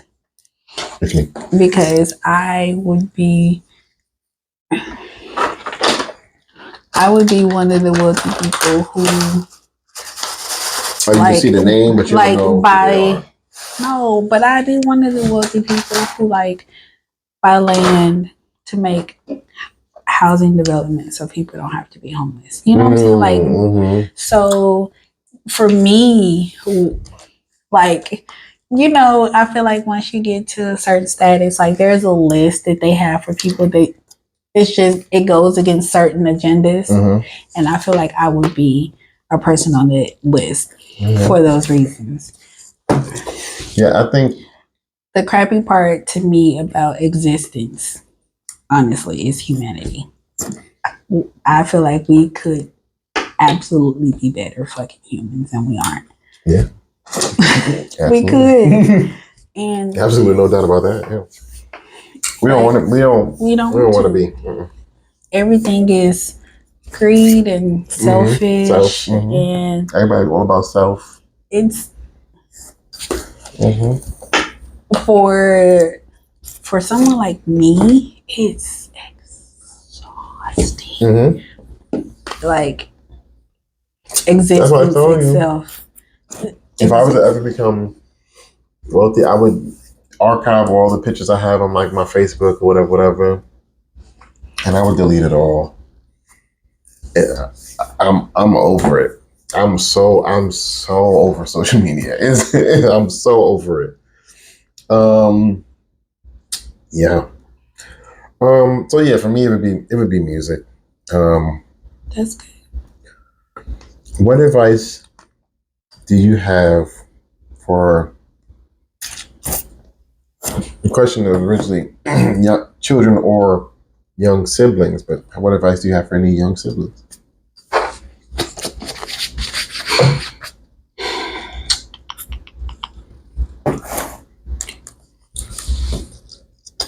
That it is perfectly fine to not. It's perfectly fine to not. It's fine to not be the it person. It's fine to not be the the person who puts they feel like their morals to the side for other things. It's okay to not. Like, we're not told often that that no is not necessarily that no is okay, but like you always feel like you have to be a part of, and it's okay to just not. Like, if that's not your thing, you don't have to. Yeah, it's okay to not do everything. To not, not try to be the most popular or something. There's no point of running yourself ragged if at the end of the day you don't know who you are once you're done with it. So if that means no, then. And a lot of people will, I don't want to put her on blast, but I think my wife is kind of like that. Like, it's okay to, she knows that it's why she supports all my craziness. She knows I'm super creative and I have 1,001 ideas. And when I tell her, which I do believe she has many talents, but whatever. When I tell her that, I think like you could be a makeup artist or you could do nail reviews or this and the third, and she feels like she doesn't have that creative juice. But I'm like, you know what? If you don't, that's okay. Like, you don't have to be this super creative person, or if you don't, then that's fine.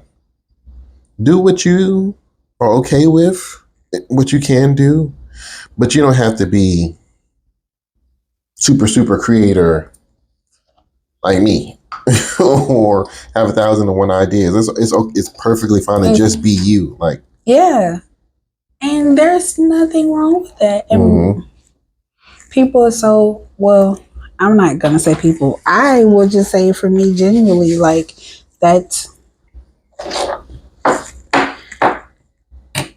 it's sometimes harder, it's easier said than done to be you when in certain circumstances that's all you try to be and you're ridiculed for it. Right. But at the same time, dog, I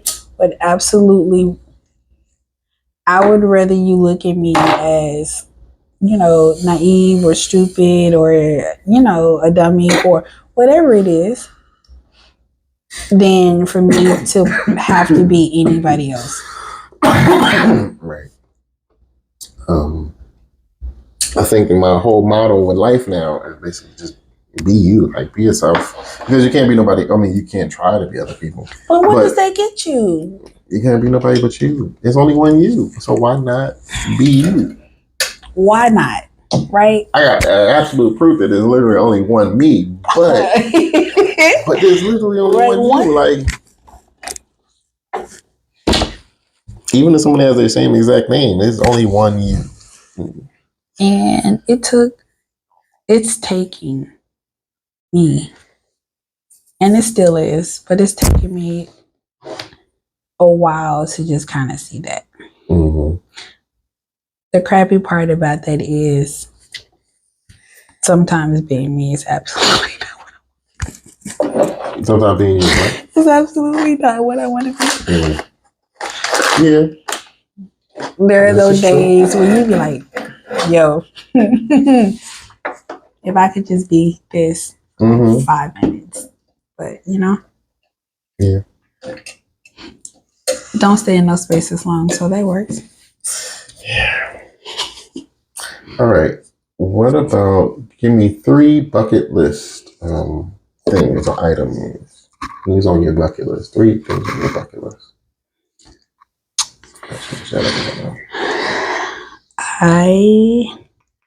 Japan is on my bucket list. My bucket list is travels. Mm-hmm. So Japan is on my bucket list. I want to go to Iceland. Is that the place that's actually green, but they call it Iceland? Okay. And I. Weird. And then Greenland is actually like icy or something like that. Like what the and American, like humans. I want to take a moment to talk about humans, all right? And the foolishness that we have bestowed upon ourselves. So give me 1 second. We're gonna call this segment Why You Do That. What happened? Because let's talk about humans. First of all,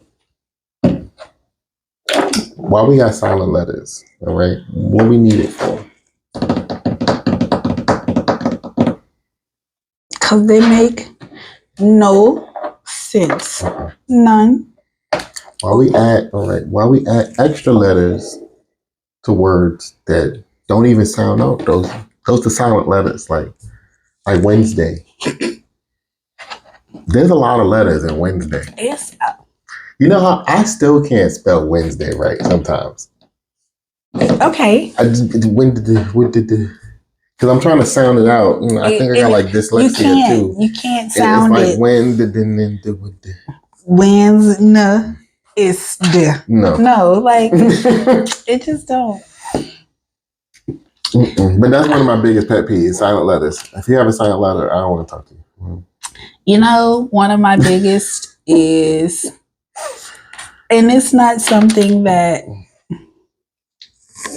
it is something Americans have to deal with, but I speak English. Mm-hmm. English. Queen's English. Okay. When I started school, there are so many things that I would get graded for that would be spelled correctly, but So they're not. Mean when you say you speak? Because the island, London, yes, okay. Because we are British. It's a British island. Okay. So what most people say, the Queen's English is like we consider it to be English. Mm-hmm. So like, where it's like favorite or cancel or things like that, like they are spelled with how English people would spell them, how British people would spell them. So what words are different than spelled different, I guess? Favorite is spelled different. All right, hold on 1 second. Write that down. It's just an additional letter. It's favorite. It's a U in there. So we call it favorite like this. Mm-hmm. What do you? How you spell it? FAV. Oh my God! FAVORUIT. A council. Yes. So it's T. Yes. So it's favorite. It just has the additional letter in it. Favorite. Council is the same way.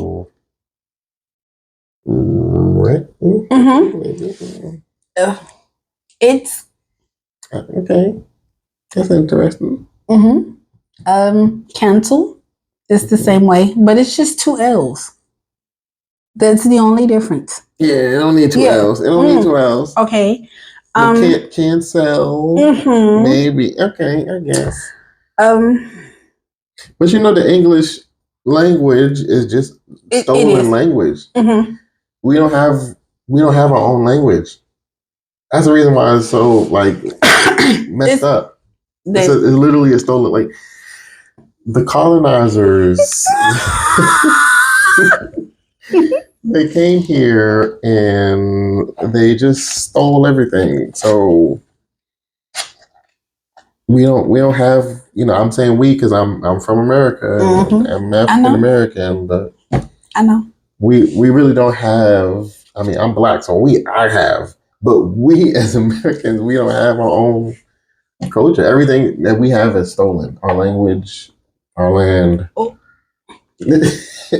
I mean, and then you have to add in the fact that the British people started over here or attempted, attempted to start over here. So it's a whole lot. But I speak.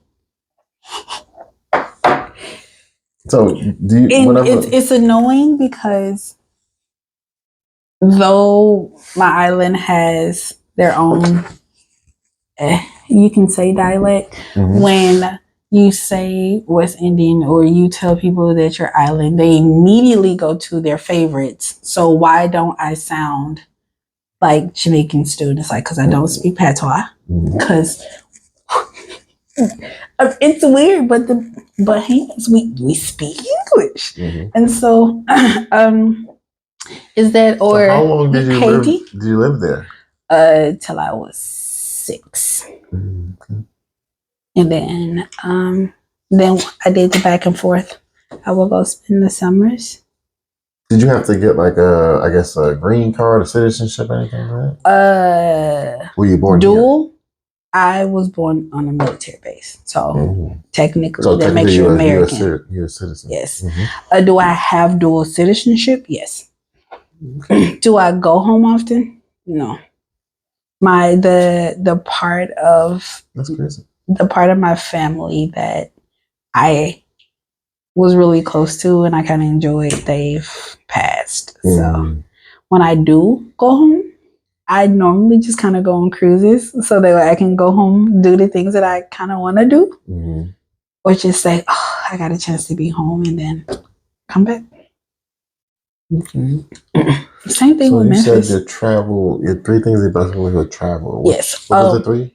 It was Iceland, Denmark, and I want to go to Aruba. And who? Aruba. That's so close. But what about? And no.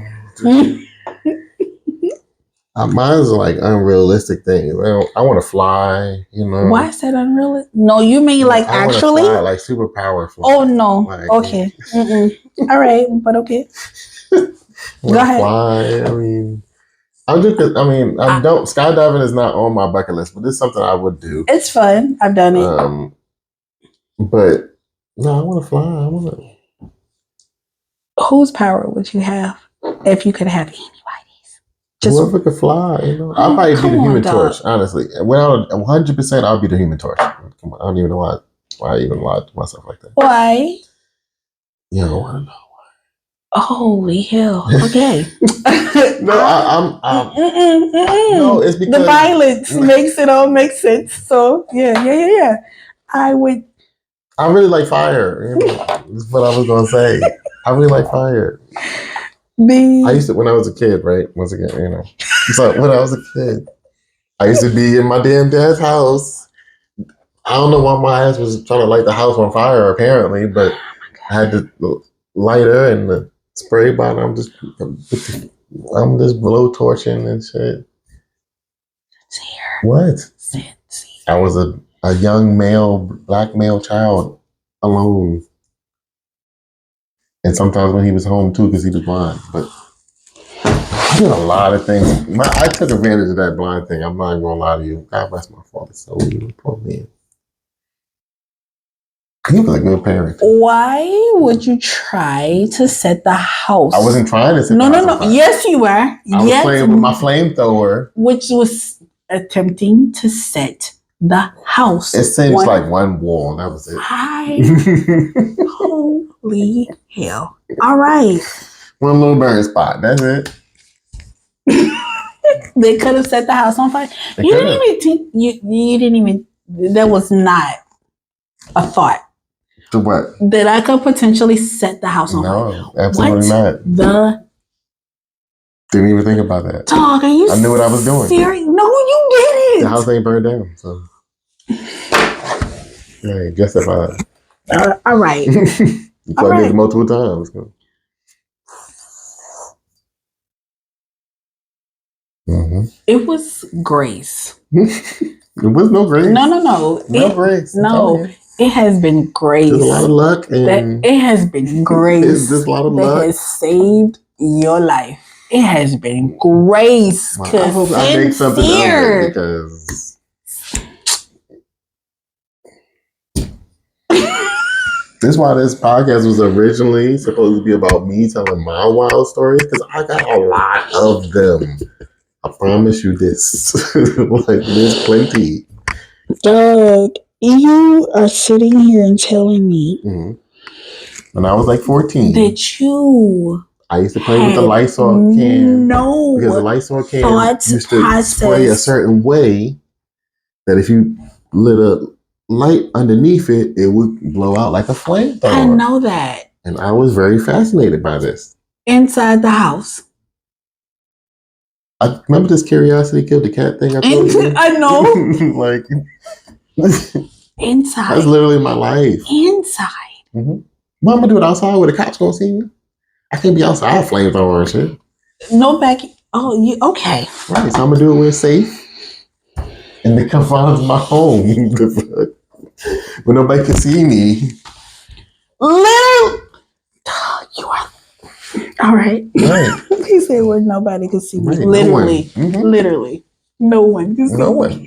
Just fucking hell. All right. Dad just went, what's that sound? Shit. I don't know. I mean, I tell you, I took so much advantage of him being blind. I did. I definitely took advantage of him being blind. I ain't gonna.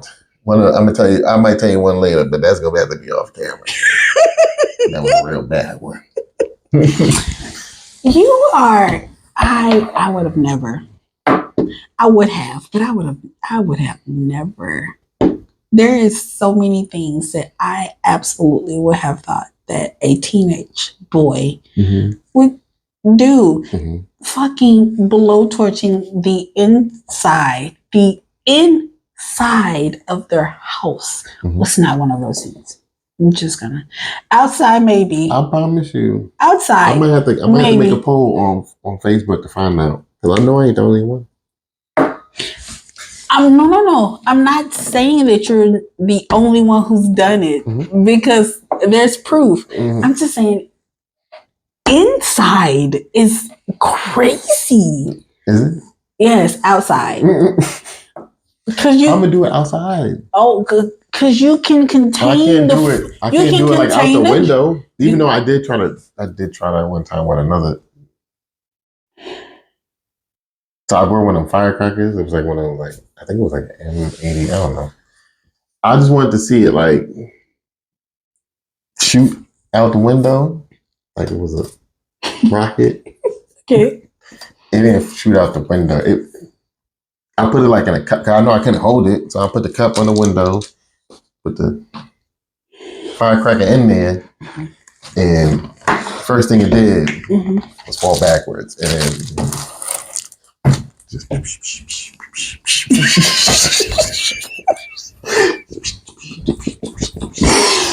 neighbors was banging on the door. My dad wasn't there that day though. I'm trying to air this shit out. So I'm like fanning it like a fucking idiot. I'm trying to air it out. They call the fire department. I was like, all right, but just, like, leave before my dad get back because I don't want to get in trouble. I might like take my GameCube or something like that. Man. But you almost set the house on fire twice. Can y'all leave before my dad gets back? As you attempted again get out to set the house on fire. I didn't try to set the house on fire. Sincere, there is I no. wanted it to fly out the window. The curiosity. It deceived me. Okay. Mm-hmm. Okay. Mm-hmm. It's only you. There was no thought process to that plan. That was 100% how? thought. Explain. It just I should have did was I should have held the cup. Then if it would have been out of maybe threw it out the window or something like that. It's been downstairs problem. All right. Okay. You got it. Because you were determined to set your whole building on fire. The whole thing. I wasn't trying to set nobody on fire. I wanted the rocket to shoot out the window. This is what. Listen. Where have you ever seen? Let me tell you something real quick, right? Okay. When I think I seen a video on Facebook. It was like when 3-year-olds or something like spawn into life and like they gain consciousness. I promise you I didn't gain consciousness until I was like 21, 22. Yeah. I was on like free mode, like just life. Just going through it. I'm telling you, I'm just going through it. Like, should be happening. I don't know. Mm-hmm. Flame girl in the house. I mean, damn, I forgot about that firecracker thing too. I kept saying, "Why are you attempting to do this in a house?" And I forgot that you grew up in New York, so there was no outside for you to be able. We were still outside. We lived on the 14th floor. But you didn't. My firecrackers is illegal in New York. Everything. I'm like a fucking thing should be. I'm a kid. And you see why. Right. I'm a kid, but I was a little bit smart at the time. I'm so sick of you. So because of that, I knew I wasn't supposed to be playing with firecrackers. So I can go outside with it. So what else am I like this firecracker or this flamethrower on my house?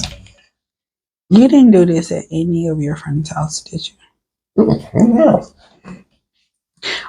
Can I ask why did you not do any of these things at your friend's house? They had parents. What you mean? They had parents that could see and shit. Like. So. Mm-hmm. First of all, my dad should not have let them leave me in the house by myself. That's on him. Mm-hmm. That's definitely 100% on him.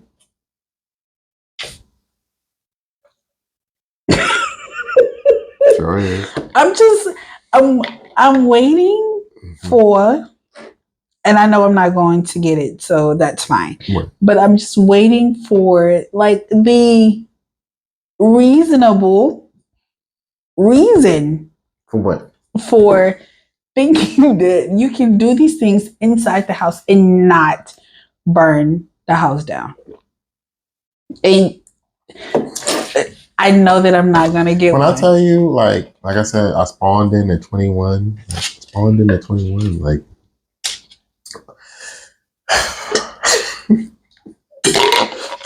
I was so delusional about life and like the idea of dying. Honestly, it's really what it is. Okay. I was so delusional about the idea of life and dying that I didn't fear doing those things. I was like, because there was no consequence to it.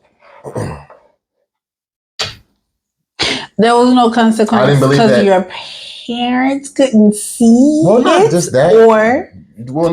No. It was no consequence because my parents wasn't there and they couldn't see if I was whatever I was doing.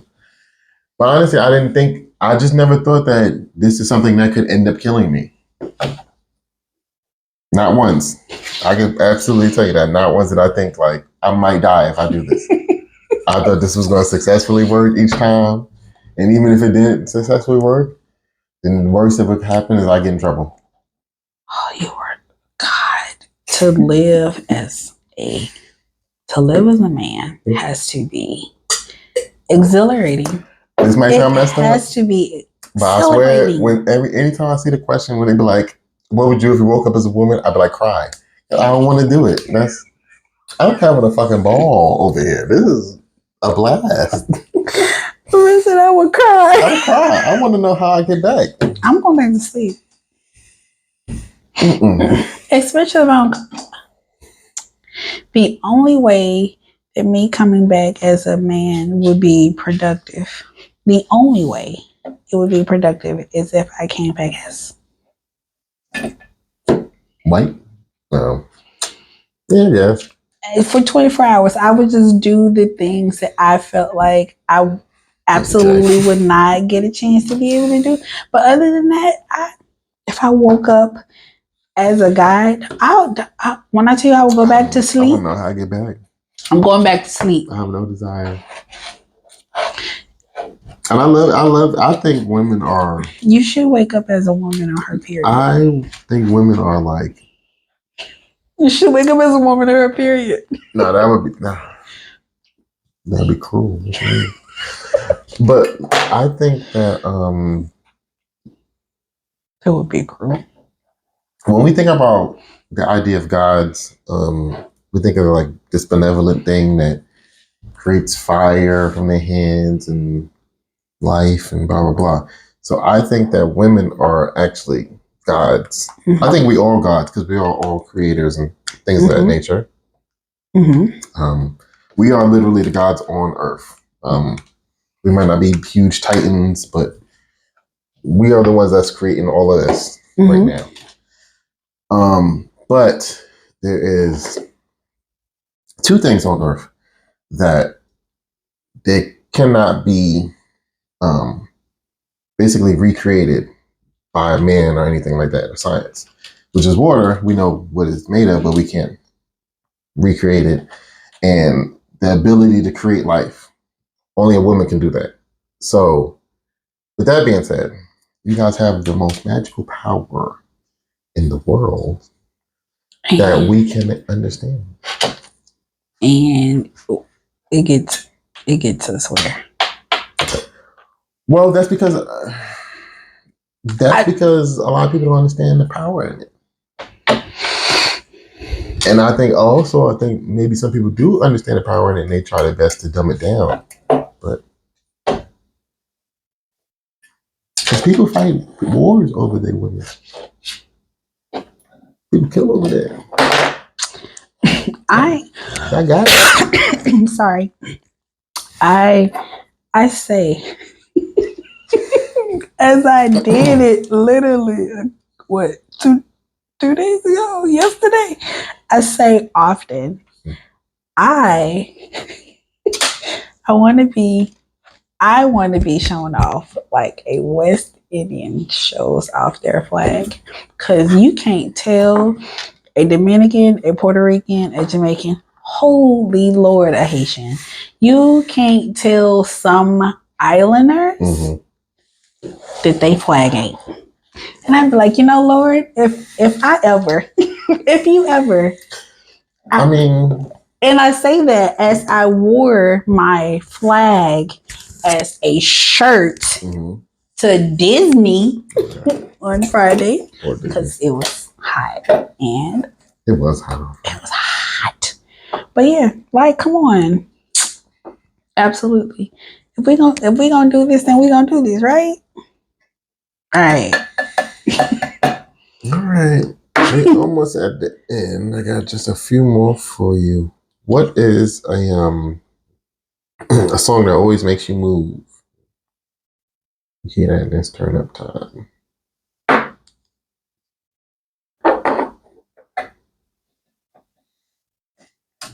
Back that ass up.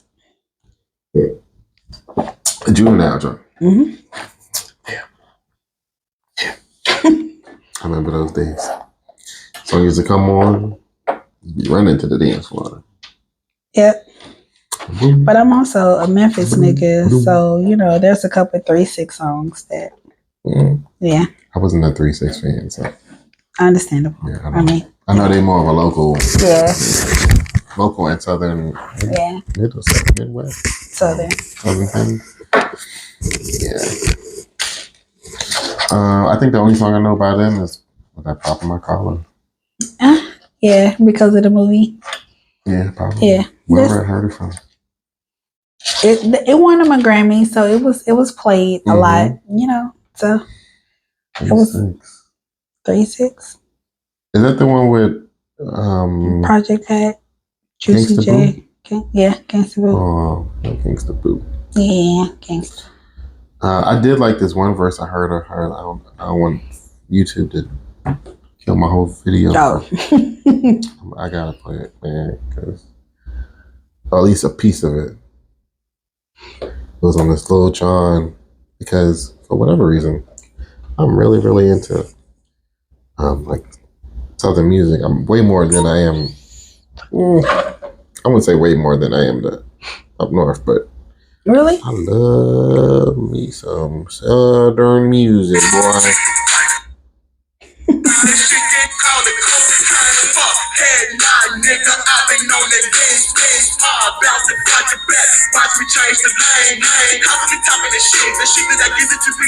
Man, I be lit to this joint. This is one of my favorite fucking songs.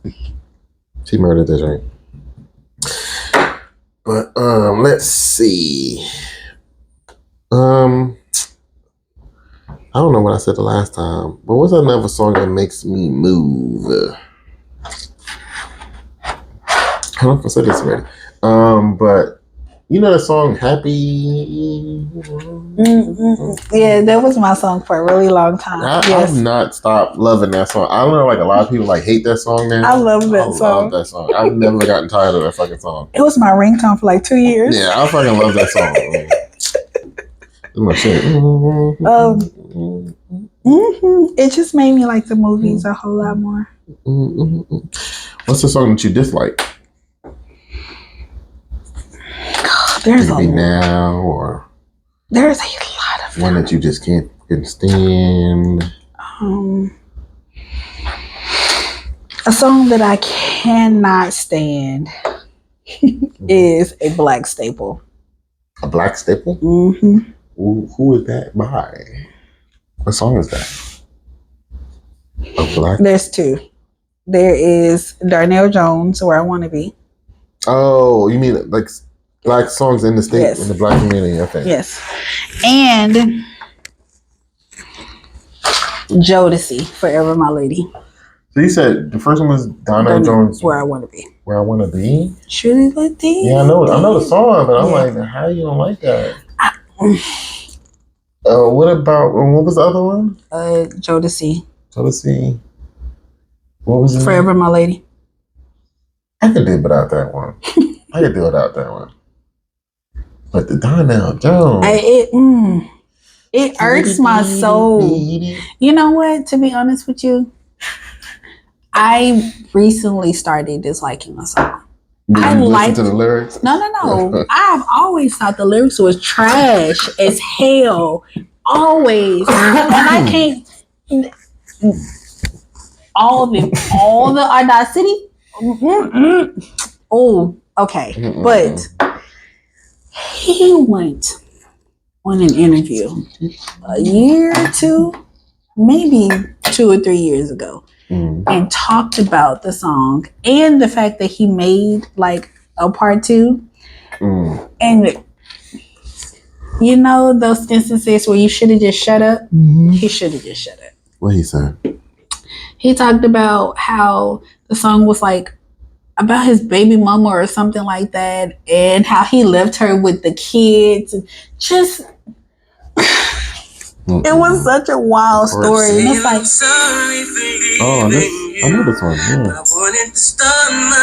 Yeah. But it's like, no, sir. We watching you talking about sweetie Ladidi and stalking her while she going out on dates because, you know, you want to live your life without her, but don't. No, sir. That song is just as trash as Love and Basketball. I've always hated Love and Basketball. I love Love and Basketball. Oh, that is the most traumatic. But again, watching it now as an adult, you see, okay, Yeah, he was wild. Watching it as a kid, dog, that was trash. Kid, he treated her like trash. I'm telling you, I was on autopilot the whole time. I was just enjoying it. I thought it was a basketball movie. I always thought it was fucking hilarious that he like was there dunking on her at the end of the game, at the end of the movie. She said, "Play for your love." He was going mad hard. he was not playing with her. But once again, it's kind of like that. I'll kill you thing. So now I gotta show that you will never beat me in this game of basketball. Because first of all, how dare you challenge me? For a game he was trash at anyway. He wasn't trash. He got injured. He was never like a starter, right, or something like that. He was on like the bench or something. My man's was trash. Right, his dad was the one that was actually good. He was. His daddy wasn't shit. He was a cheater. He got mad that his daddy was a cheater. He did the same. Mm-hmm. If I wake up out of my bed and this man is outside playing basketball with his ex, that's not because she loved him, I'm burning the house down. Not burning the house down. We finna flamethrow this whole establishment. From the beginning, I have never understood why people love that movie, because I watched it like I was like, nah. I watched that movie a lot of times. I was like, nah, this ain't real. And then everyone is like, oh my God, it's such a great love story. And I'm like, where? Yeah, I don't know. I just kind of enjoyed it. Why struggle love? And they got that struggle love thing. All our shows are like that. I was talking to some girl. I know who it is, but one of those like I'm not gonna give you that kind of date.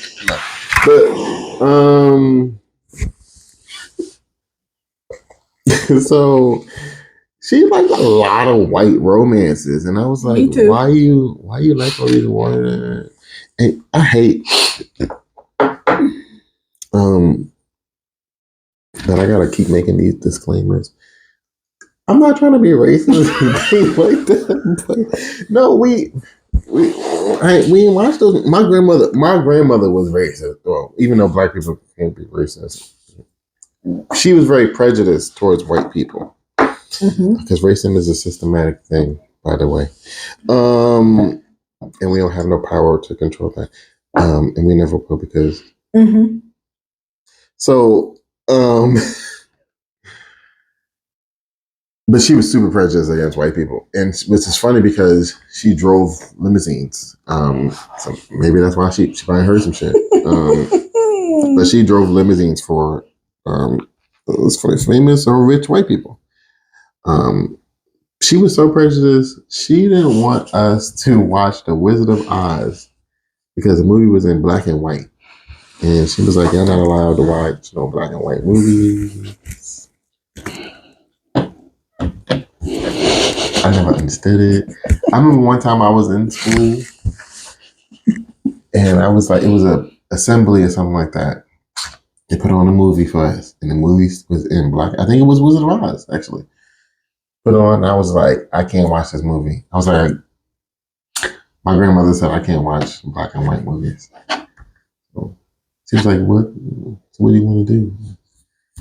I think she was telling me isn't always in black and white. I don't remember. No, it's not. Definitely not. So I kind of like turned around in my chair for a little bit until we got to the color part because I wasn't allowed to.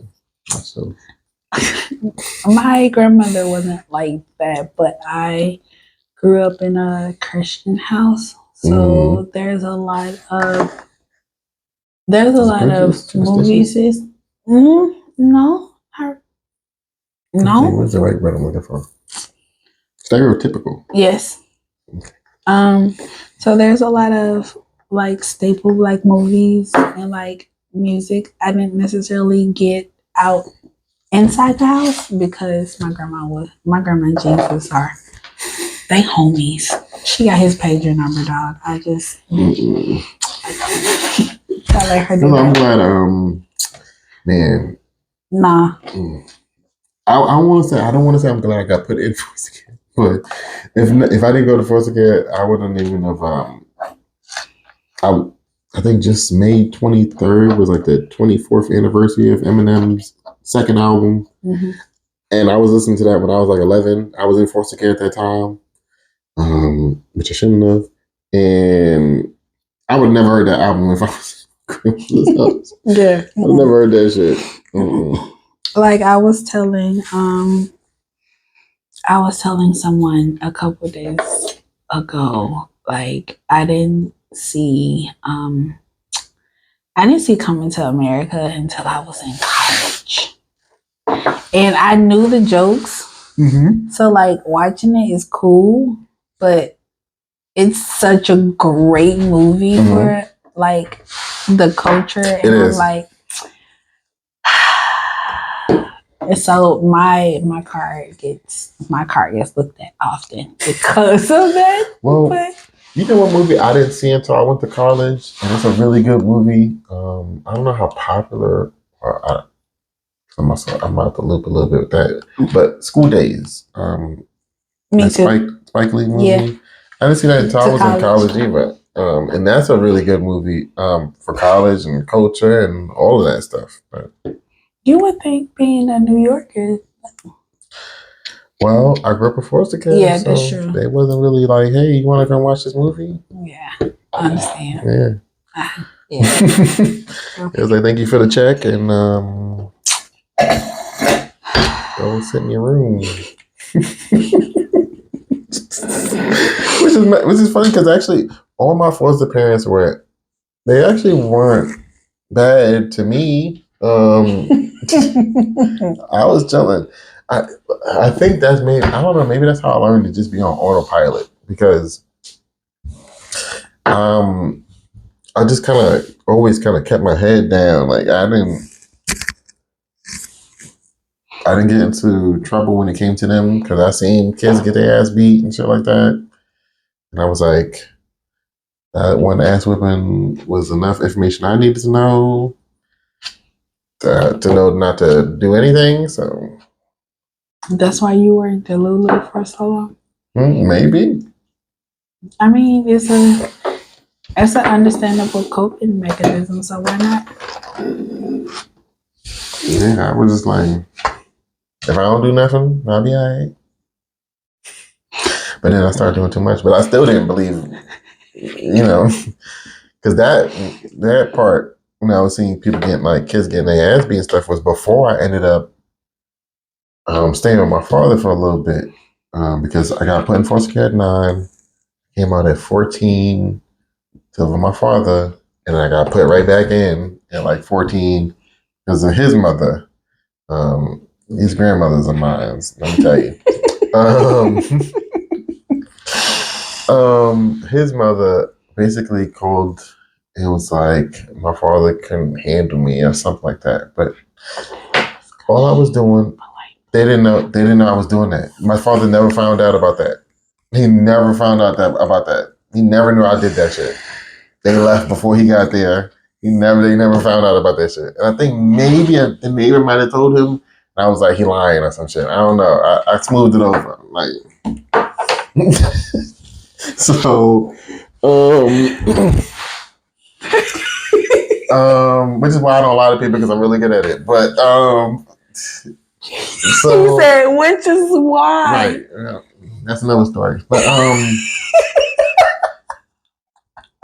yeah, I stayed out the way, man. I wasn't getting my ass beat. Listen. So, my father's mother, put me back in foster care. She claimed that I wasn't listening to my father, or he couldn't handle me. But honestly, outside of those trying to burn down the house things, the only thing I was doing that my dad was aware of was staying literally one floor down at my friend Hassan's house.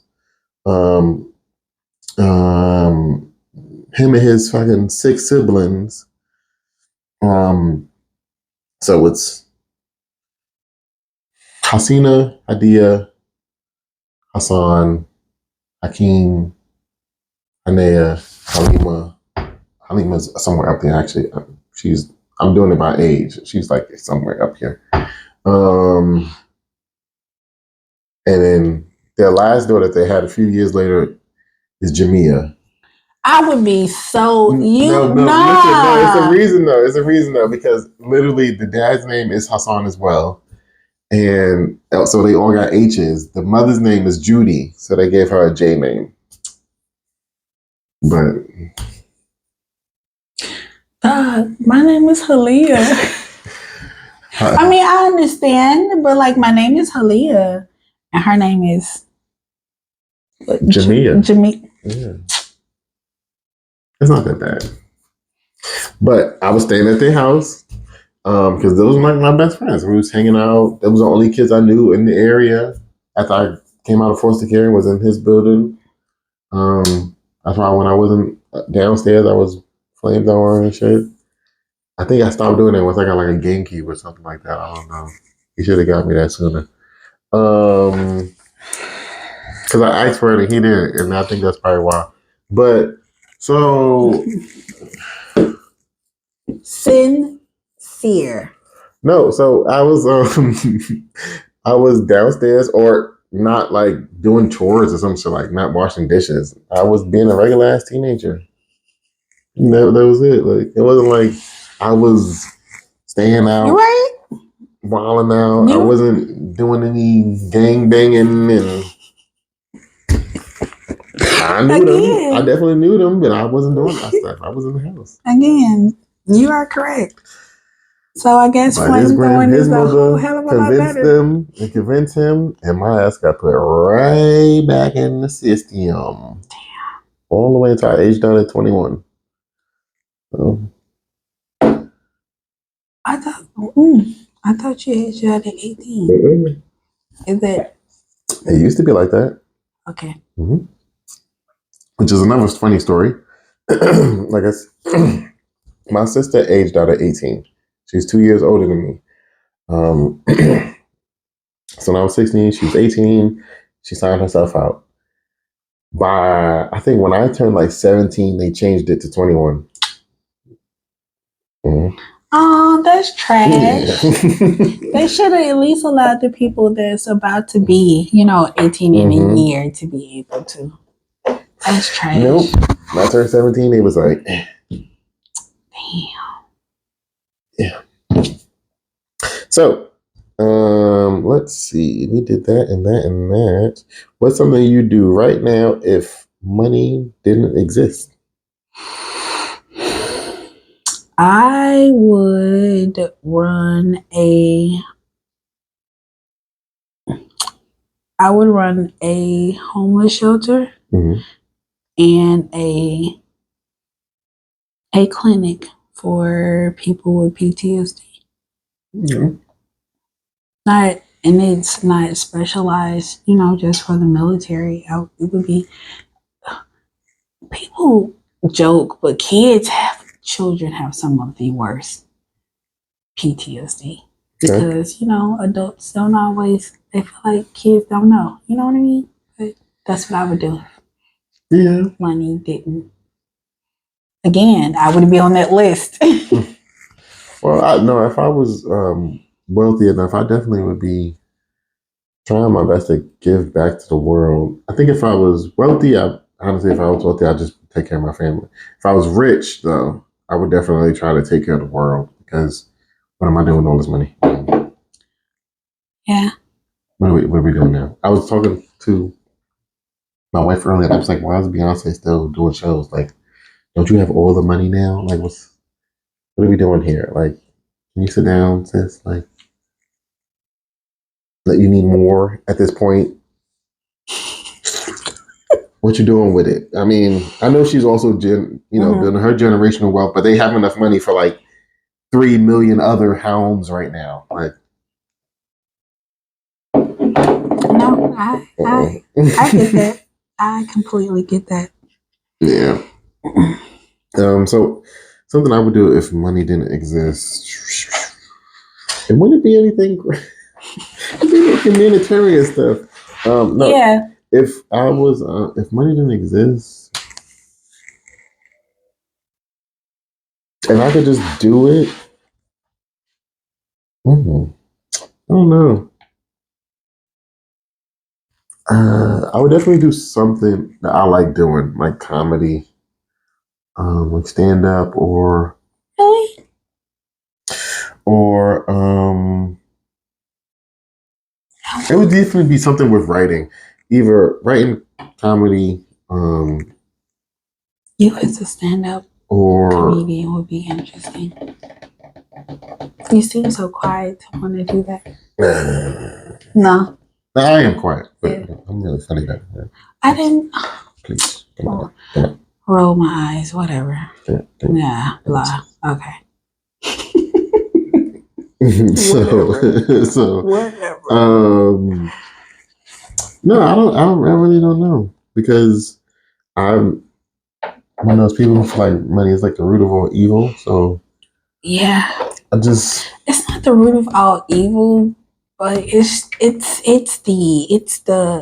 the main compartment for a lot of freaking confusion and deception, for sure.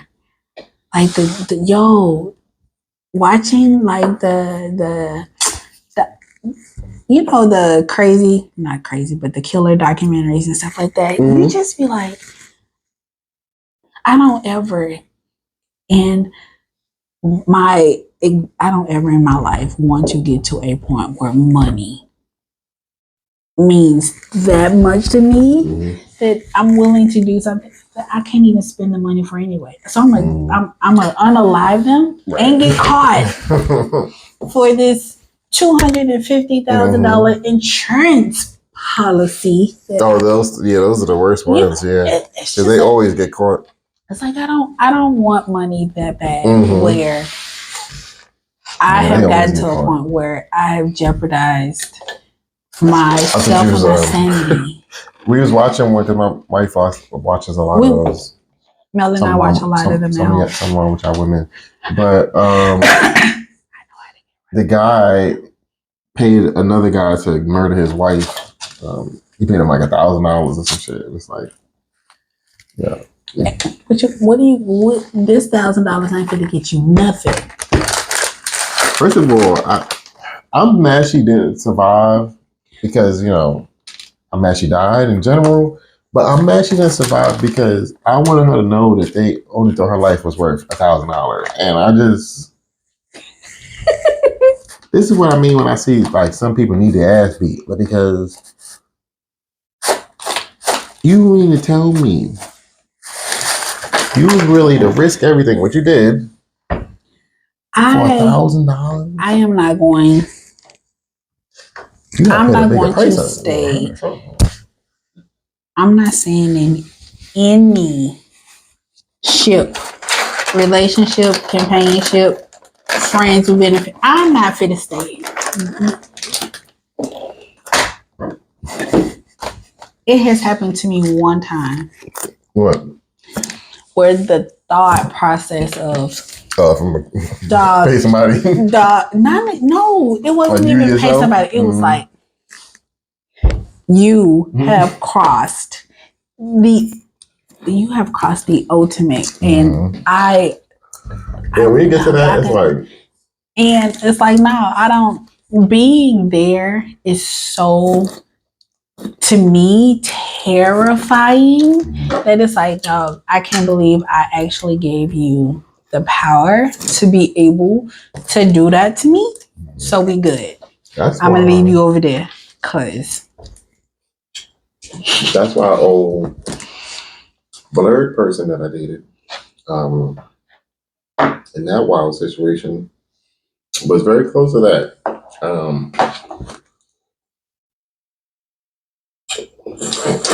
And I was basically the same way. I was like, listen, we had a really bad point in this. It's over. I'm done with it. Like, yeah, it was not it. I'm not going to continue to do this with you. Like, this is unhealthy, it's unsafe, it's dangerous. It's just, we're doing too much. Let's wrap it up. Now we doing too much. Yeah, we're doing too much.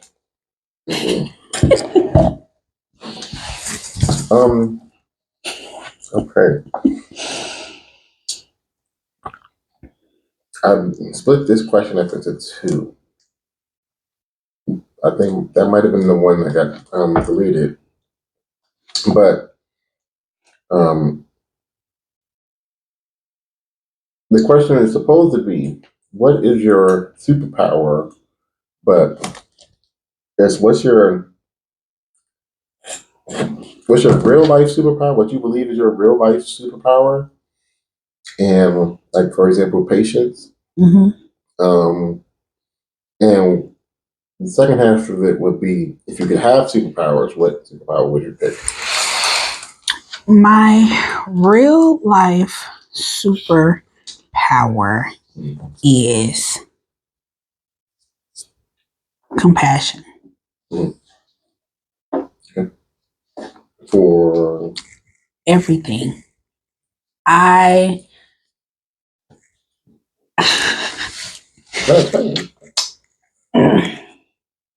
It's an inside joke with my family and my friends, but I am called, what is her name? I'm called Snow White. I can go outside and sit and cats. Birds yes, like it's weird. But yes, so my compassion it's not just for like people itself, like, it's just for anything that breathes. So do you think all life is precious? No, but there's such a thin line, because it's some people that I'd be like, they like like, I do think that you are horrible. You are a horrible person. I don't think that for horrible people, but yeah, but I do think that even horrible people, they do. I do think that all life is precious. Honestly, I don't know what happened to me that made me become this way, but I mean, it is, but at the same time, some people gotta go though. Yeah, some people do. We gotta pack this up. Yeah, some people do gotta go. Like, yes. So I mean, if you're gonna be realistic like that, then yes. But and now a superpower that I would want is interesting. Nightcrawler. Mm-hmm. I guess you would call it teleportation. Mm-hmm. And that is mainly for selfish reasons, because there are times where I just like, I might miss someone or miss something and I just kind of want to, or it's like, I really don't have the time to be able to spend here, but I really want to go, so let me show up real quick. Or for completely villainous reasons, I would be Magneto, but it would only be for traffic. That's what the villainous reasons for. It would be for traffic. I wouldn't even hurt them. It wouldn't be a situation of just picking them up and flinging them. Do it without hurting somebody. I want to part the Red Sea. You can't just part the sea. Why? You don't think it's possible? There's gonna be dividers and stuff on the side. Okay, but if I'm in control of that, right? Then I'm in control of that, correct? So, so you don't think at all that somebody would get hurt. Somebody would get hurt because of just in nature or carelessness. All the cars at the same time. See, but that's not necessarily the case. What if it's a moving situation? Right, other cars will be moving too. You have to move those cars that's moving as well. You wouldn't have to move all the cars and rearrange them. I'm not picking them up. I'm just shifting them to the side. Dividers. You're going to be scraping that person's car out. I mean, this ain't villainous reasons, but still. I mean, that person's whole side drinking. Mm-hmm. Scraped up. Now you make me feel bad about this. Scraped up. I mean, you said it, but at least I didn't say blood bending because I could take niggas out. I mean, I could do that with Magneto too because I can take the iron out your body. That's really messed up though. I wouldn't even thought about that. I just want you in your car to get out of my way. That's it. Okay. Scraped up my car. Fine. I'll just teleport to where I'm going. No, Does that make you feel better? You can do whatever power you want to do. I'm just telling you. Damn it. Whatever. You have to move all the car. I'm telling you. You have to lift everybody's cars up and rearrange them around you so you can get.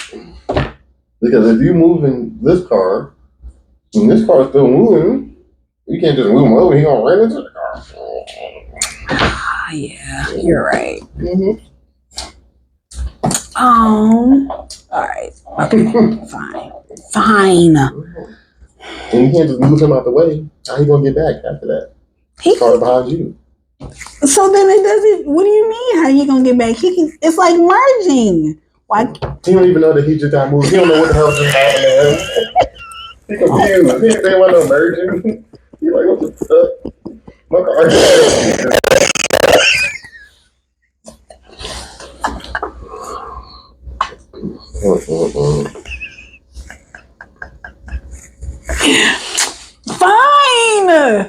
Fine. Oh my God. Fine. Poor car. Poor man. Whatever.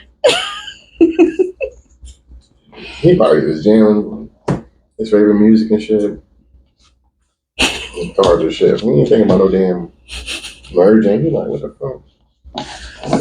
Maybe it could be like, he did a quick shift and he didn't realize it's You would have to move him really fast and get past him. You don't think that that's possible? You have to move him and then put him directly behind you. You don't think.